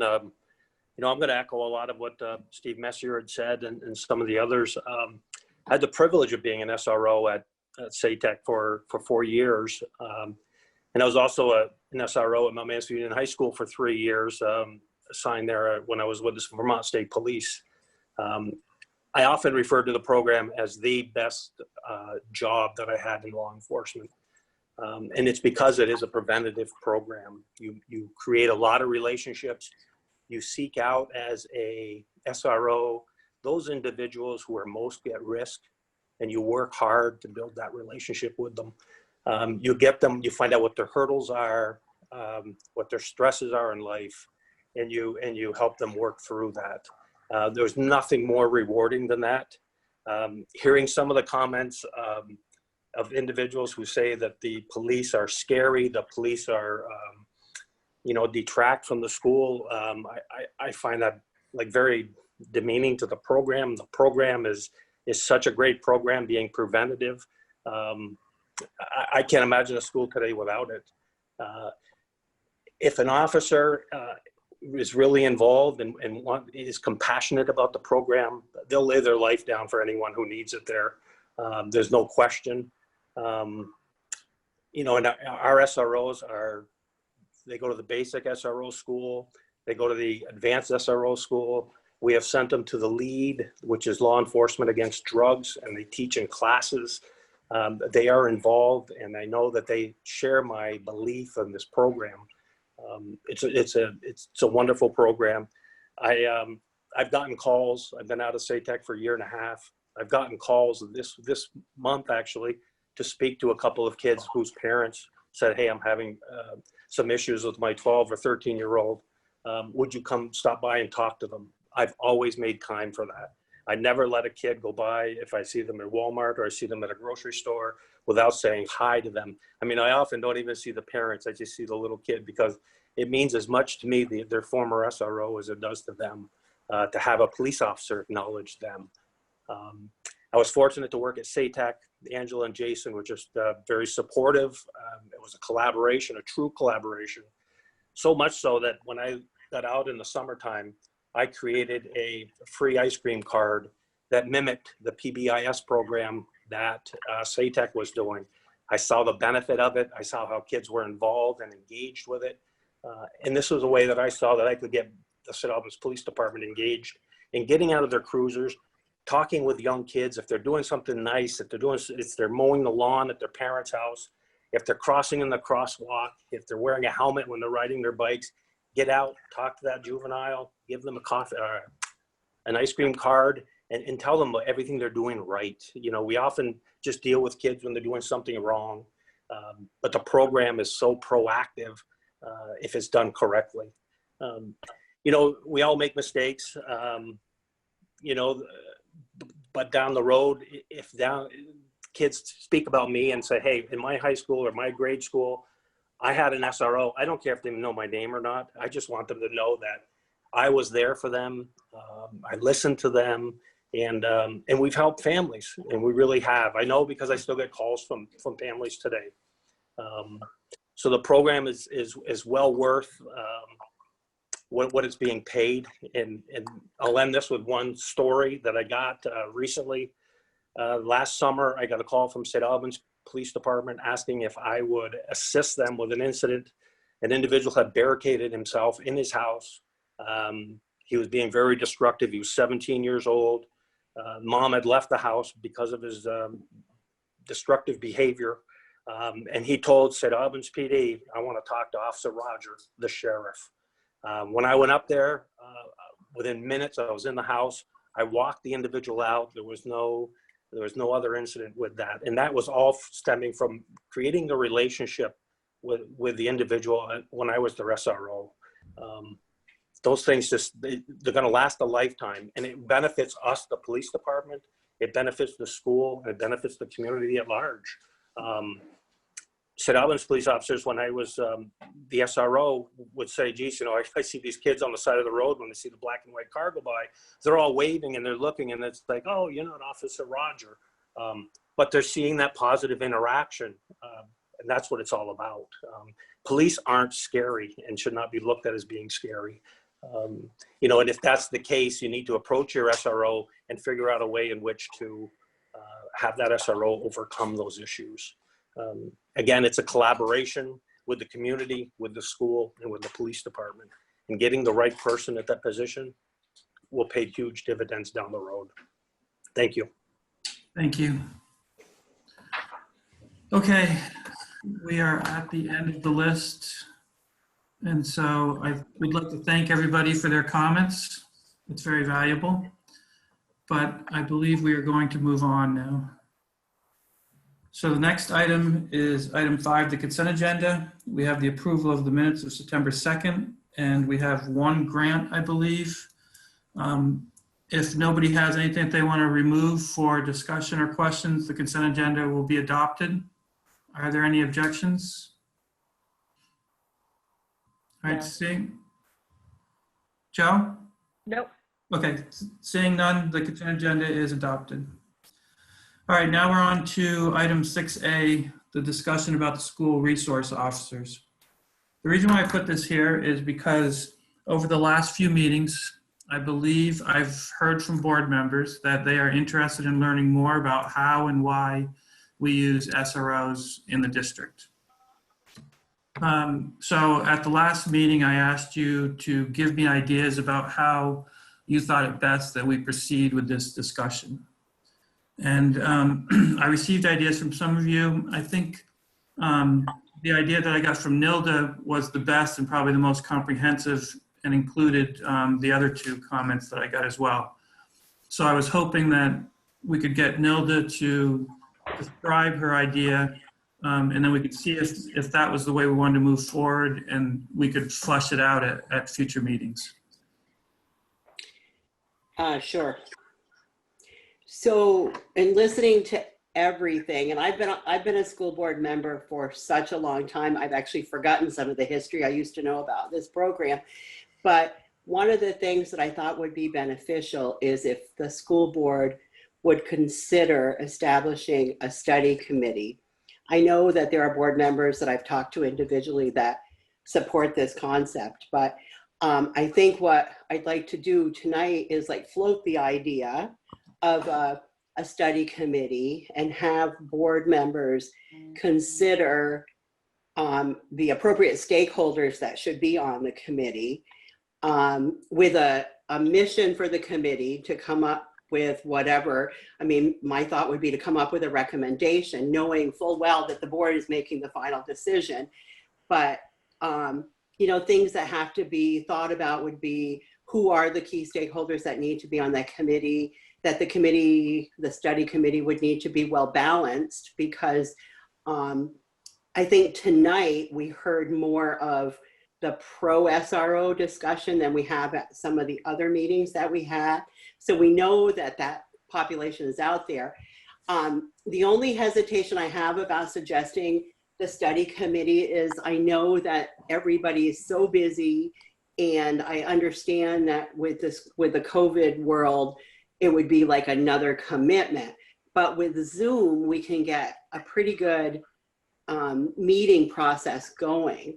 So anyway, what I'd like the school board to consider, and maybe we can finalize some of the aspects of it at the next meeting, would be to come up with, sort of a mission of the study committee, a timeline for the study committee, who the appropriate stakeholders are. I mean, some of the thoughts I had were like, 2 administrators, two teachers, 2 guidance counselors, 2 parents, 2 community members, whatever the breakdown could be, making sure that it's balanced and all stakeholders are evaluated, and then come up with a recommendation that could be anything. It could be keep it, change it, modify it, get rid of it, the whole SRO program, look at the whole thing. Because I think that I have listened to what the community members have said and what the speakers have said, but I haven't done a whole lot of research on my own, except for a little bit of Google SRO information, right? And I think it's important to get, as someone else said earlier, both the data and the anecdotal information to find out what the SRO impact has on Maple Run school districts and our community members, and also looking at the state of Vermont and how the state has handled it. I think Brendan made a comment that sort of struck me when he said it was like 0.5% of our budget. $250,000 sounds like a lot of money when you're just talking dollars and cents, but when you factor it into the huge amount of our budget, it does sort of kind of find its place. Anyway, that's kind of a long-winded story of what I would like to suggest. Yeah, later tonight, we're going to talk about estimated expenses due to COVID-19, and that'll be eye-opening as well.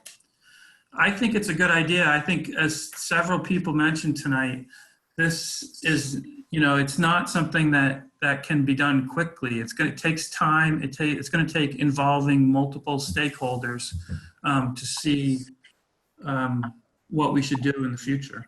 What do other board members think? Well, I always have Joanne, go ahead. I can wait for Al. No, go ahead, Joanne. I agree with Nilda's idea to form a study committee. It brings me back to what Liz Gamache was talking about when she said that it's like a portfolio approach, but she just wasn't sure about the ratios right now, and I really liked that comment. And I think that it would be important for us to not just think about keeping it or not keeping it, but how we could, whichever way we chose, how to improve and how to move forward. And I think it would be really great to form a study committee with lots of different people from the community and possibly even other organizations statewide or locally to help inform and move this process forward. Thanks, Joe. Al? I think that's a great idea, Nilda, but I have take one step further. I think perhaps we ought to have a small committee of the board members, maybe 3 or 4, that sets the parameters for the larger group. In other words, they will come up with, we want 2 administrators, 2 community members, 2 students, in other words, set the parameters and then come up with some guidelines for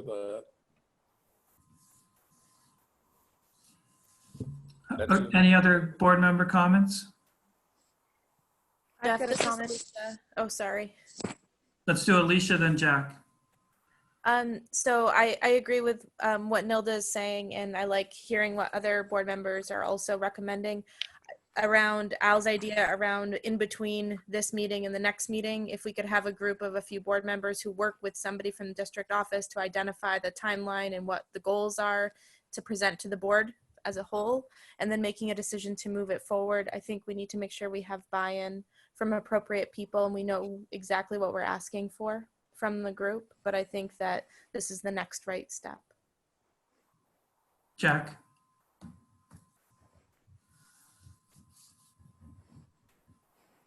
I had to unmute myself. I just wanted to thank Nelda for doing some leadership and some thinking there. And I thought it was a wonderful idea.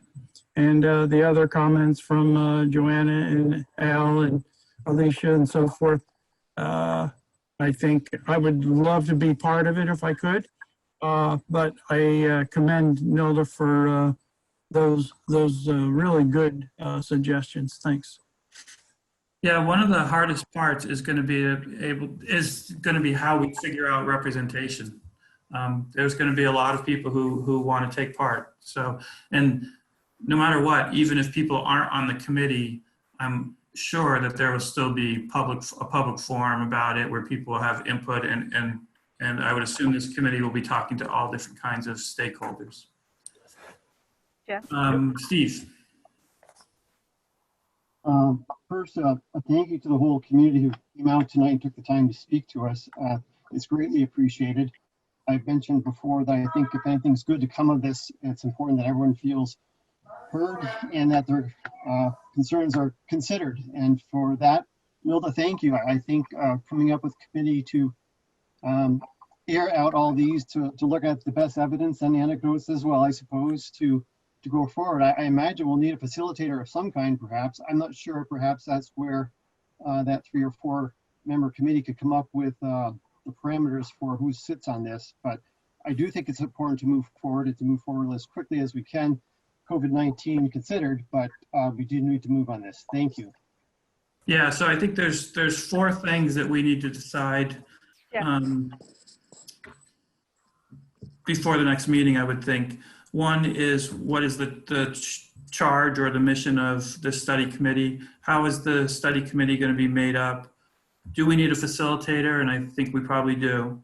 And then what is the timeline? You know, considering that we're dealing with COVID-19 and the budget and a lot of stuff coming up. So. Hey, Jeff, I have a couple of quick comments. Yep. And then I'd like to know if Grant and then Susan, if Susan has anything. Go ahead, Grant. I do. Thanks. So I like the idea of a committee. I think that it would be not appropriate for the board to sort of micromanage or make decisions directly on this. So I think that a separate group makes sense. I wonder if we should at least offer the administration the option to do that before we sub it out to a committee or something like that, if they feel that would be more appropriate. I do know that with COVID, finding the time to do that would be a challenge. So just in that regard, maybe a committee makes more sense. But I don't want to, simply take this away from the administration if that would be an appropriate place for this also. The other thing is I did do kind of a deep dive down the rabbit hole, looking at everything I get my hands on around SROs, and there are some sort of major landmines there. So, anything we can do, I think, to, pave the way for whoever's doing this, if it's a small group of the school board or, however that turns out, to basically give some guidance and some framework around what the major points are that at the end of the day will lead to a sound decision-making process. I think we should think about that early on also. Susan? So I have been listening carefully, and I'm sorry if I keep cutting in and out. You guys also keep cutting it in and out, so I'm not really sure what's going on with my computer tonight, but I feel like it's going to be really important that when we put this committee together, because I love the idea, that we have people on the committee that are willing to listen and learn. Because I think going into the committee with preconceived ideas is it's not gonna be useful. I feel like I've been really thoughtful and listening to lots of information, trying to do lots of research and looking at kind of the entire spectrum of what, you know, this program could look like. So I think that it's going to be really important that whoever's on the committee is going to be willing to really listen and learn, because that's what we really need to do with this. But I love the idea and look forward to hearing more. Okay. Nelda, did you have something else?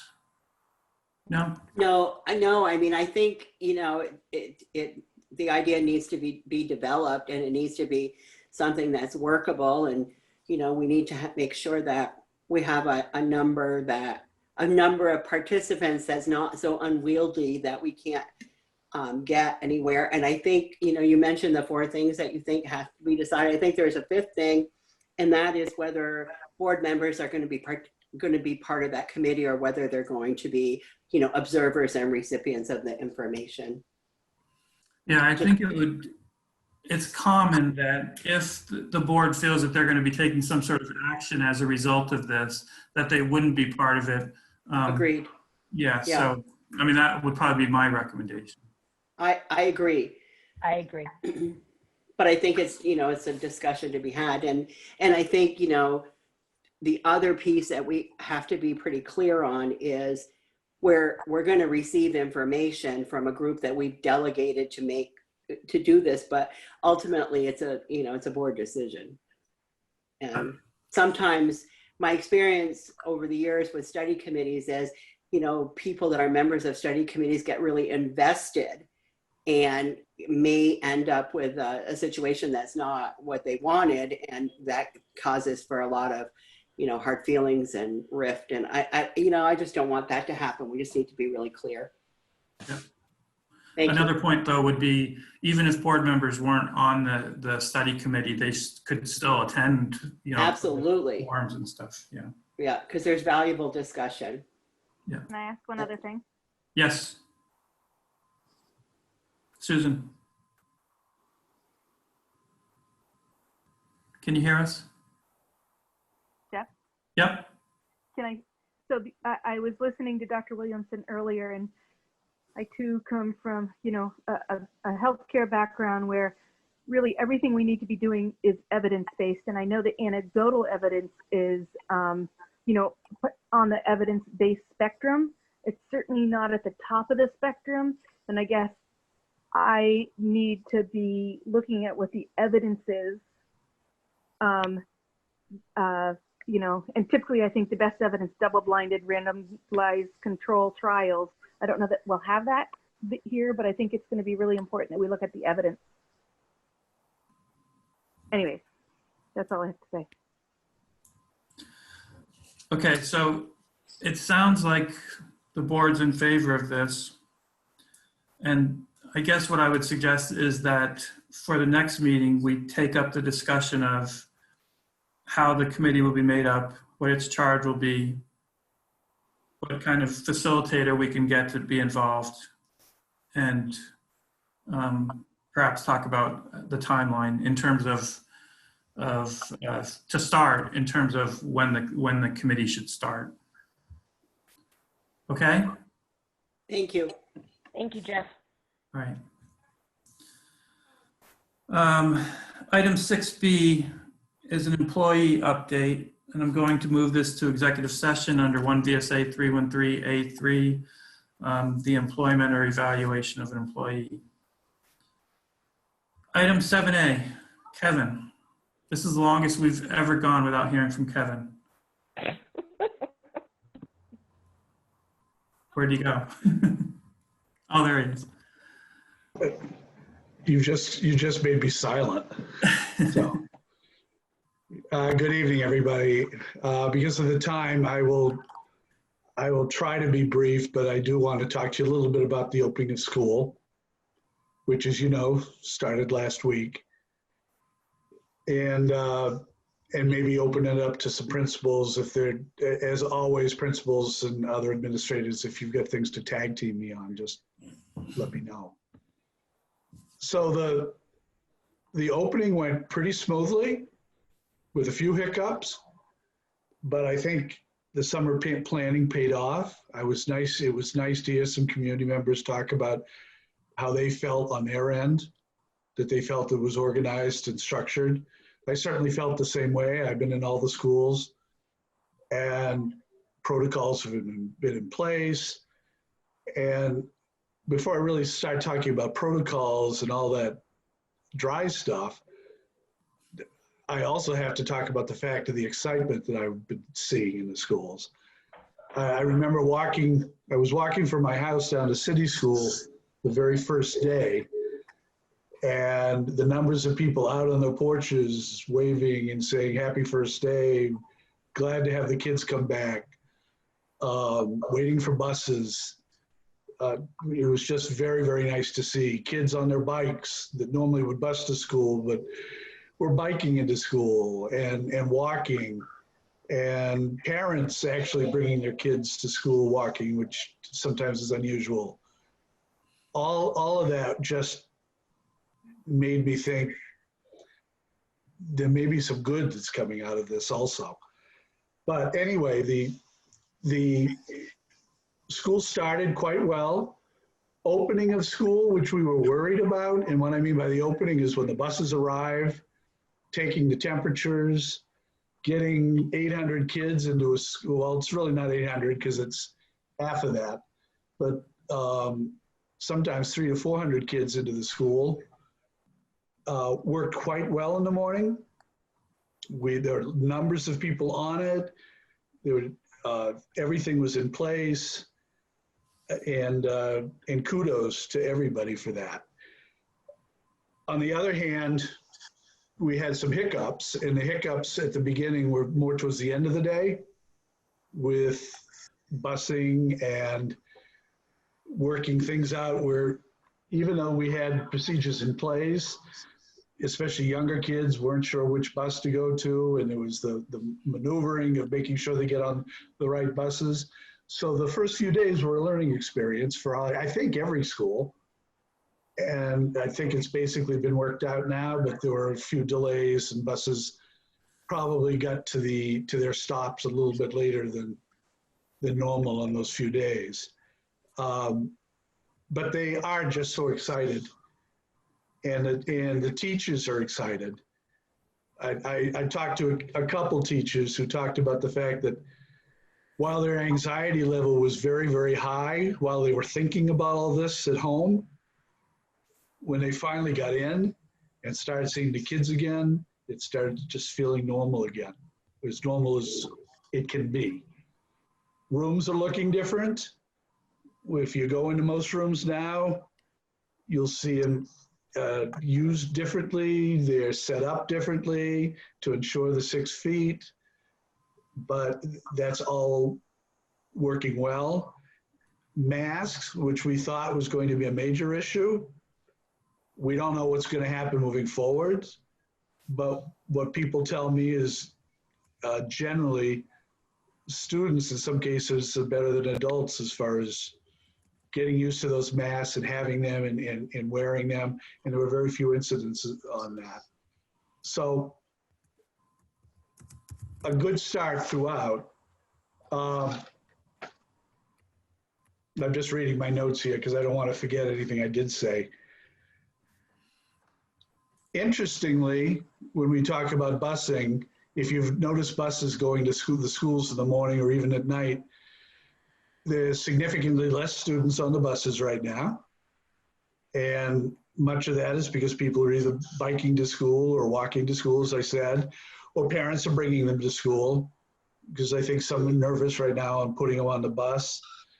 We'll see what happens when December hits and it gets a bit cooler, but everyone's getting there. Matter of fact, I almost got run over by a bicycle on the way to City School the first day, but they missed me. Learning is happening. As I said, classrooms are looking different. but gone into the classrooms and there is learning going on completely. The virtual learning is started up. As I talked to you the last time, is we have staff who are working with them, and it's been quite successful.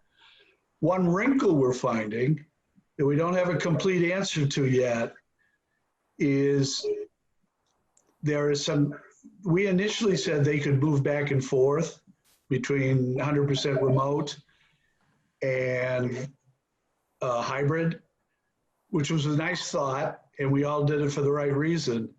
However, staffing is and will always be an issue in these times. And when you're putting additional teachers into the virtual, you're having less teachers being able to teach. So while we've got it planned now, we're finding we're just about at our maximum at the virtual level, at the 100%. And we may find that we just cannot have people move from hybrid to virtual right now because we can't staff it.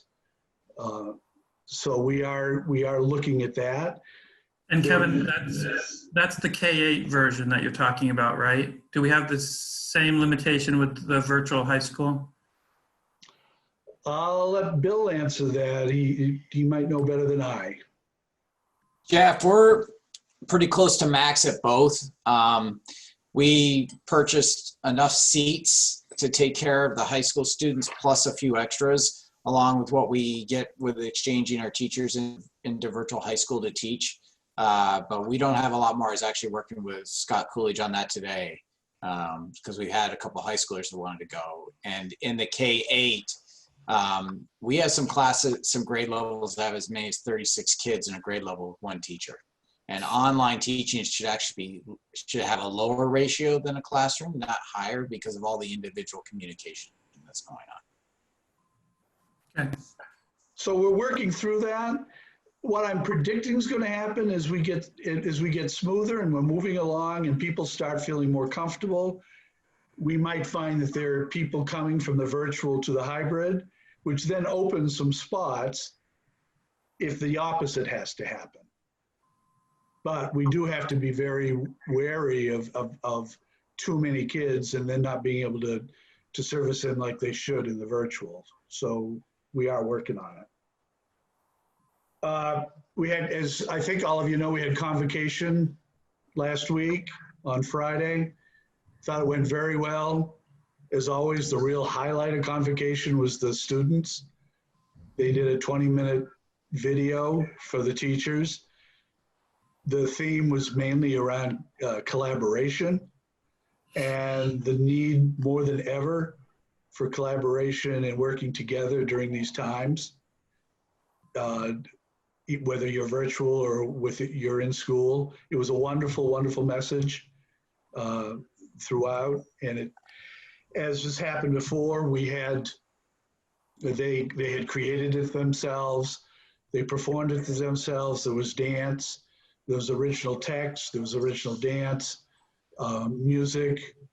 So it went very, very well. And we're as proud of them as always.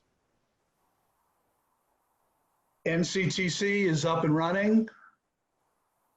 I think we have a little bit of I think if you ever asked Leanne about it, she would say she'd really like to have all her kids back at once because it's a little bit more difficult with a career center that's a hands-on sort of place to have students who are part-time doing online work, but they've done a huge, wonderful job of making that happen.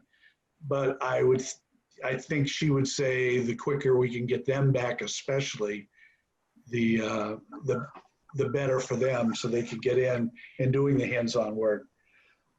Adult ed is also up and running. That's why I don't know if Lisa's here now, but she probably is. But she started out up there because she was checking people in for adult ed today.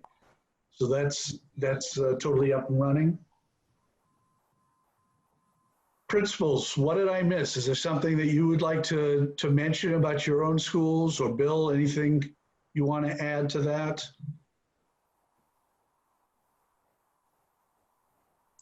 I would let the principals add. They've been doing a lot of heavy lifting at each of their buildings. They certainly have.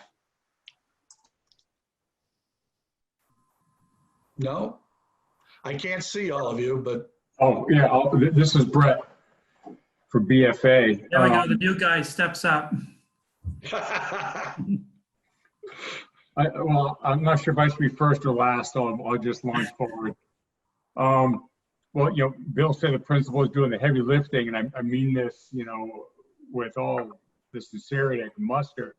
The teachers, the staff are really doing the yeoman's work and the heavy lifting that our staff is doing both in person and virtual simultaneously. And the difficulty of that, I think, may not be fully realized by everyone, but I can tell you they're doing a bang up job, and it is a new world. I mean, I don't know any school that's ever done this. And so to be able to prepare, pull it off for the first week, I think deserves some real accolades. So I've been to most of the classrooms, if not all of them at some point. Yeah, I really think they're doing an amazing job during a time period that's never been seen. So yeah, hopefully people are seeing that. And we were able to get 400 plus another 100 staff in the doors with no incidents, with no lineups. And people can correct me if I'm wrong. It was the freshman orientation that caused a little backlag. We learned from it, and we had no issues. We've had great movement in the hallway. And I met with several students today, along with the admin team, and the students said they were surprised how well it's been going. So, yeah, that's my quick update, and I'm always happy to take any specific questions. Is there anyone else that'd like to speak? Kevin, it's Angela. Yep. I think our first piece was just awesome to see the kids again in person. That was really fantastic. And I agree with Brett. Our teachers, our entire staff have really stepped up, and they've done amazing work, just with all the different considerations that have to be taken into place to open up under these conditions. So we're really appreciative of them. And we're like everybody else, we have a ton of parents dropping off and picking up, and we've worked out those kinks to manage that. It's made it really great because our buses were able to spread kids out quite a bit and, keep that distancing in place, and just, parents being patient with us, because when you have a couple hundred children being dropped off or picked up in a day, that's a lot, and we're doing it pretty efficiently. So, but yeah, it's wonderful to see the kids, and I think they're all really excited to be back, and the staff is really enjoying seeing everyone. And we'll just, we've been fortunate to have some decent weather, a lot of breaks outside. So we'll see what happens when things get colder and those outdoor breaks have to be reduced, but we're pleased with how things have gone so far, and we'll keep working on it. Wondering about the weather too, Angela. Is the check-in going to be okay once it starts to get colder? We will just be colder. So yeah, we just have to bundle up. We've always had a lot of staff out front for drop-off in the morning. We have more now than ever because of the temperature checks and the numbers of children being dropped off. So we're just going to have to roll with it and see how it goes. So just keep up our work. What about the thermometers? You broke up a little bit, Joanna. What was your question? What about the thermometers? The question is, do they work okay in the cold, or? Yeah. Okay. This is Heather Fitzgibbons. We found that you have to give the kids a couple of minutes inside to let their skin warm up. So we've been letting them in small increments into the lobby, letting them stand for a minute, and then reading their temperature, because otherwise we were getting temperatures of about 96. Thank you. Anyone else?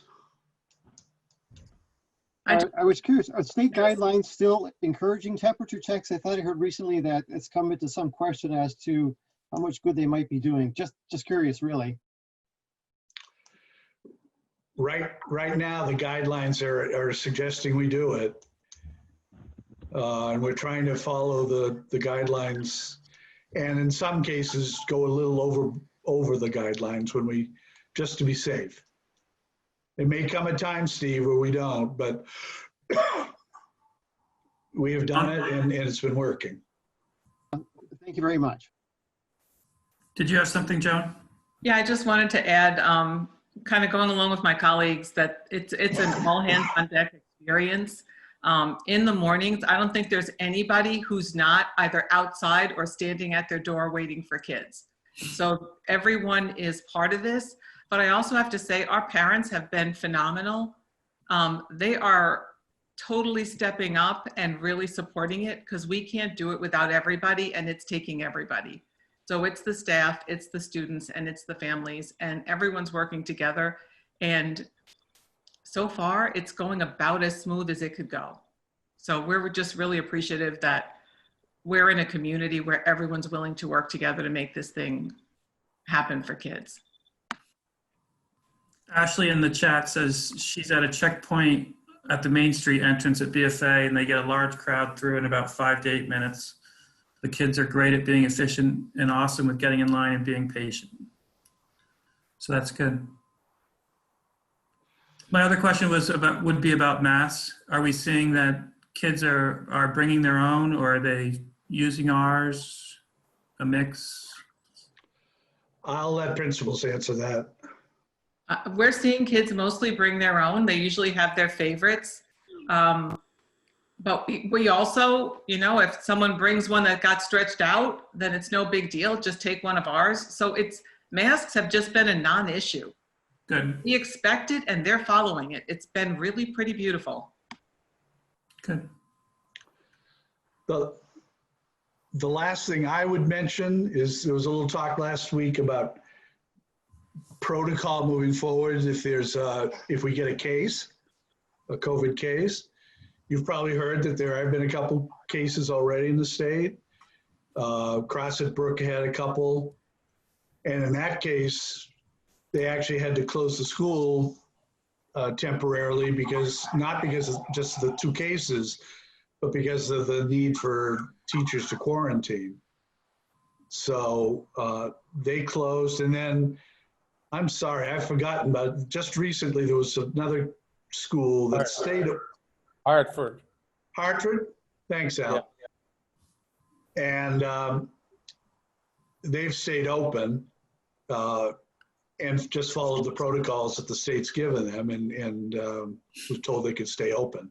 So we've worked out some really, really good protocols that we're going to send to the community probably early next week, so they know exactly what we're doing.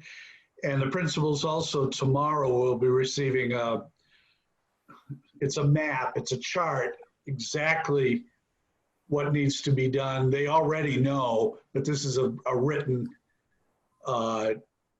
chart just to know if this happens, then do this. And along with our collaboration with the Department of Health, I'm feeling pretty good now relative to that area. Good. That's all I have. Any questions from the board?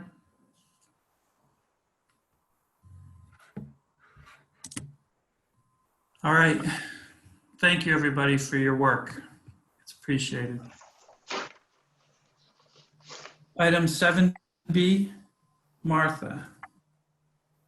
So Kevin asked me to pull together some information to share with the school board regarding some of our costs, or all of our costs that we have had incurred since the March pandemic start. And I had attached to the agenda a chart with some information, and it kind of goes through the different funding sources that we have been informed either through AOE, mostly through AOE, of some of the sources where we may or may not receive funding to cover some of these costs. And I kind of listed those at the very top of the page. Then the middle part is the chart of what, as of last week, Thursday, what my anticipated overall costs have been so far and or projected through to the end of December, which at this point is about $1.3 million of costs that is directly related to the COVID pandemic issue for our school district. The bulk of those costs are in general supplies, which under general supplies, that includes all the PPE stuff, the disinfectants, the cleaning supplies, the some small equipment for disinfecting, additional supplies for students because they can't share materials. That's one of the largest areas. It's I'm predicting it's going to be at least $600,000 to $700,000 in itself. The next larger area is the tech-related supplies, which that encompasses the Chromebooks to the students, some equipment for staff that are doing remote instruction or working remotely, increased Wi-Fi, increased software programs for remote teaching and learning. So again, like I said, this is my best prediction as of last week. This week there has been a considerable number of additional purchase orders that have been put in. So my possible expense column may be a little low. We won't know until we get all the way through December. Can you explain that to me, what the possible expense column is? That's just my prediction, because the first three columns, the FY20 is the actual expenses that we paid. The next column is FY21, what we've got in purchase orders as of that date. So we've got these items on order. The third column is what we've actually spent in FY21. So that's from July to current date.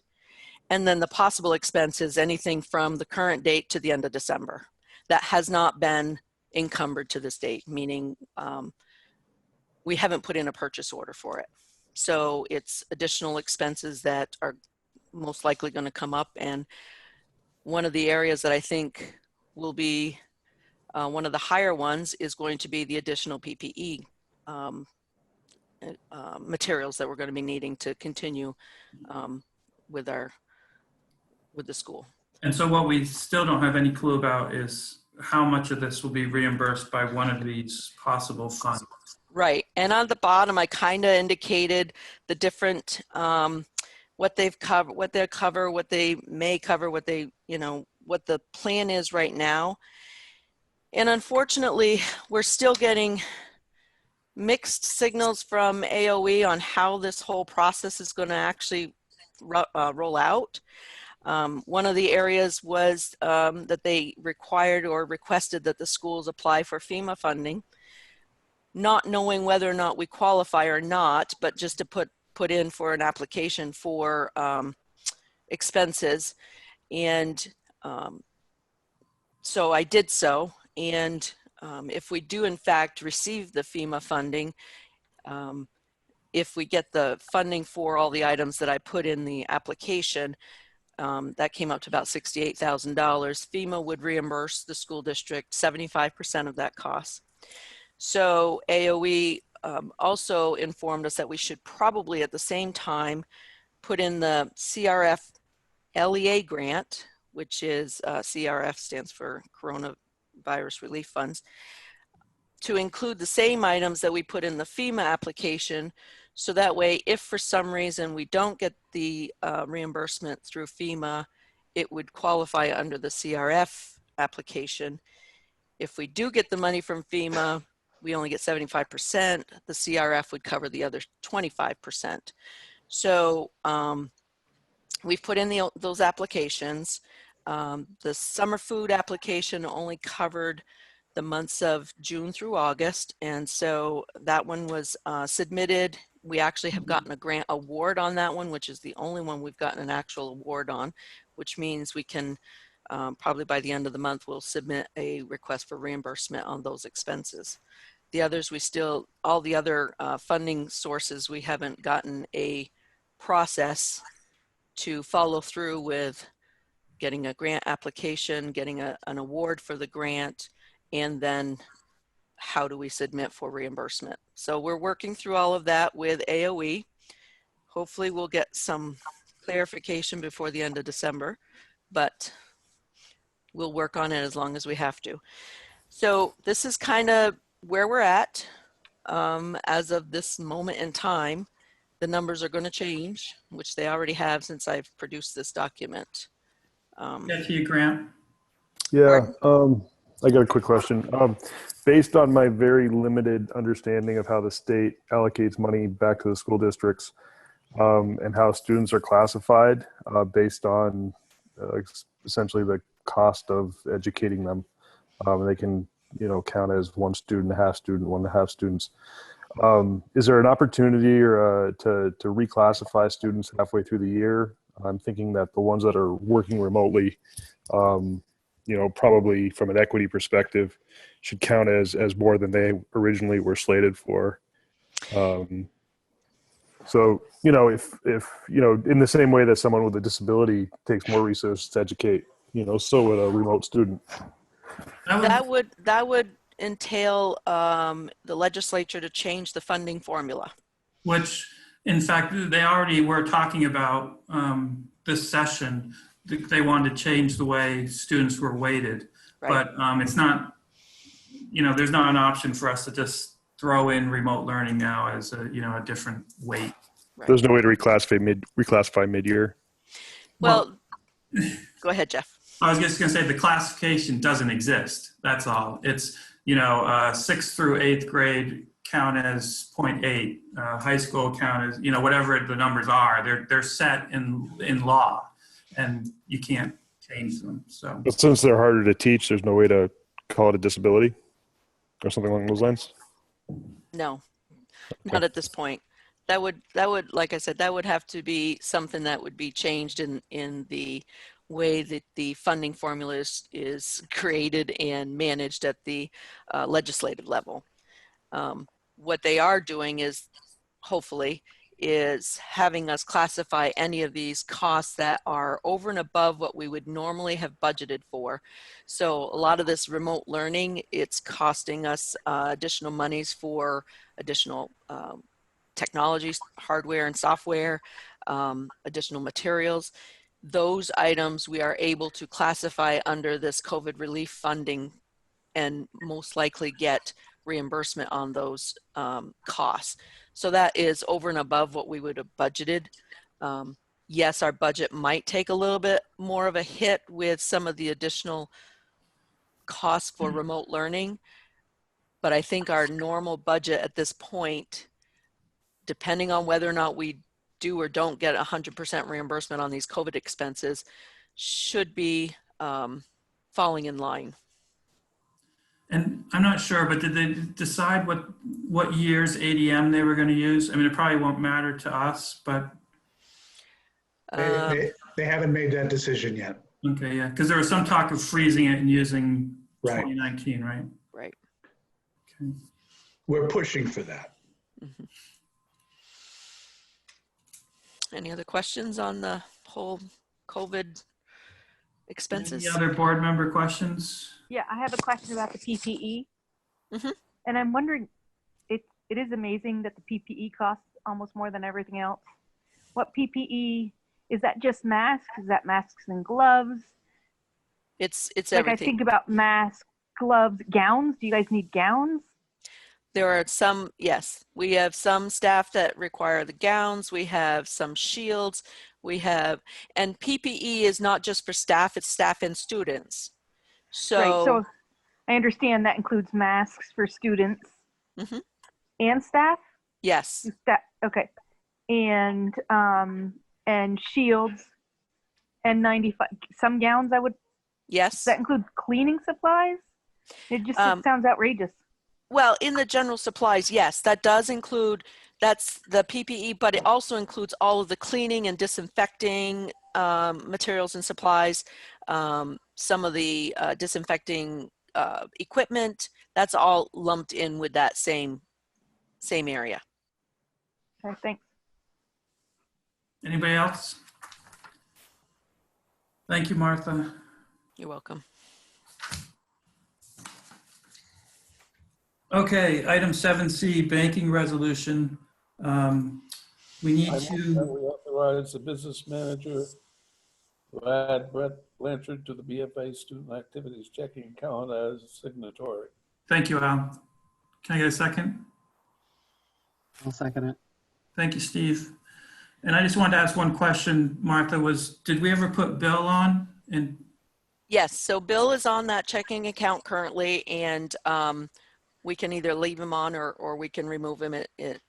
Removing somebody doesn't necessarily need a banking resolution, but putting somebody on we do. So I just wanted to clarify that this is going to be a document that every school board member has to sign. So once we get the authorization to move forward with this, Brianne King from my office will work with each board member to coordinate how that will work. Okay. okay. Any other questions? All those in favor of, oops, I'm reading the wrong thing. All those in favor of authorizing the business manager to add Brett Blanchard to the BFA student activities checking account as a signatory signify by saying aye. Aye. Aye. Opposed?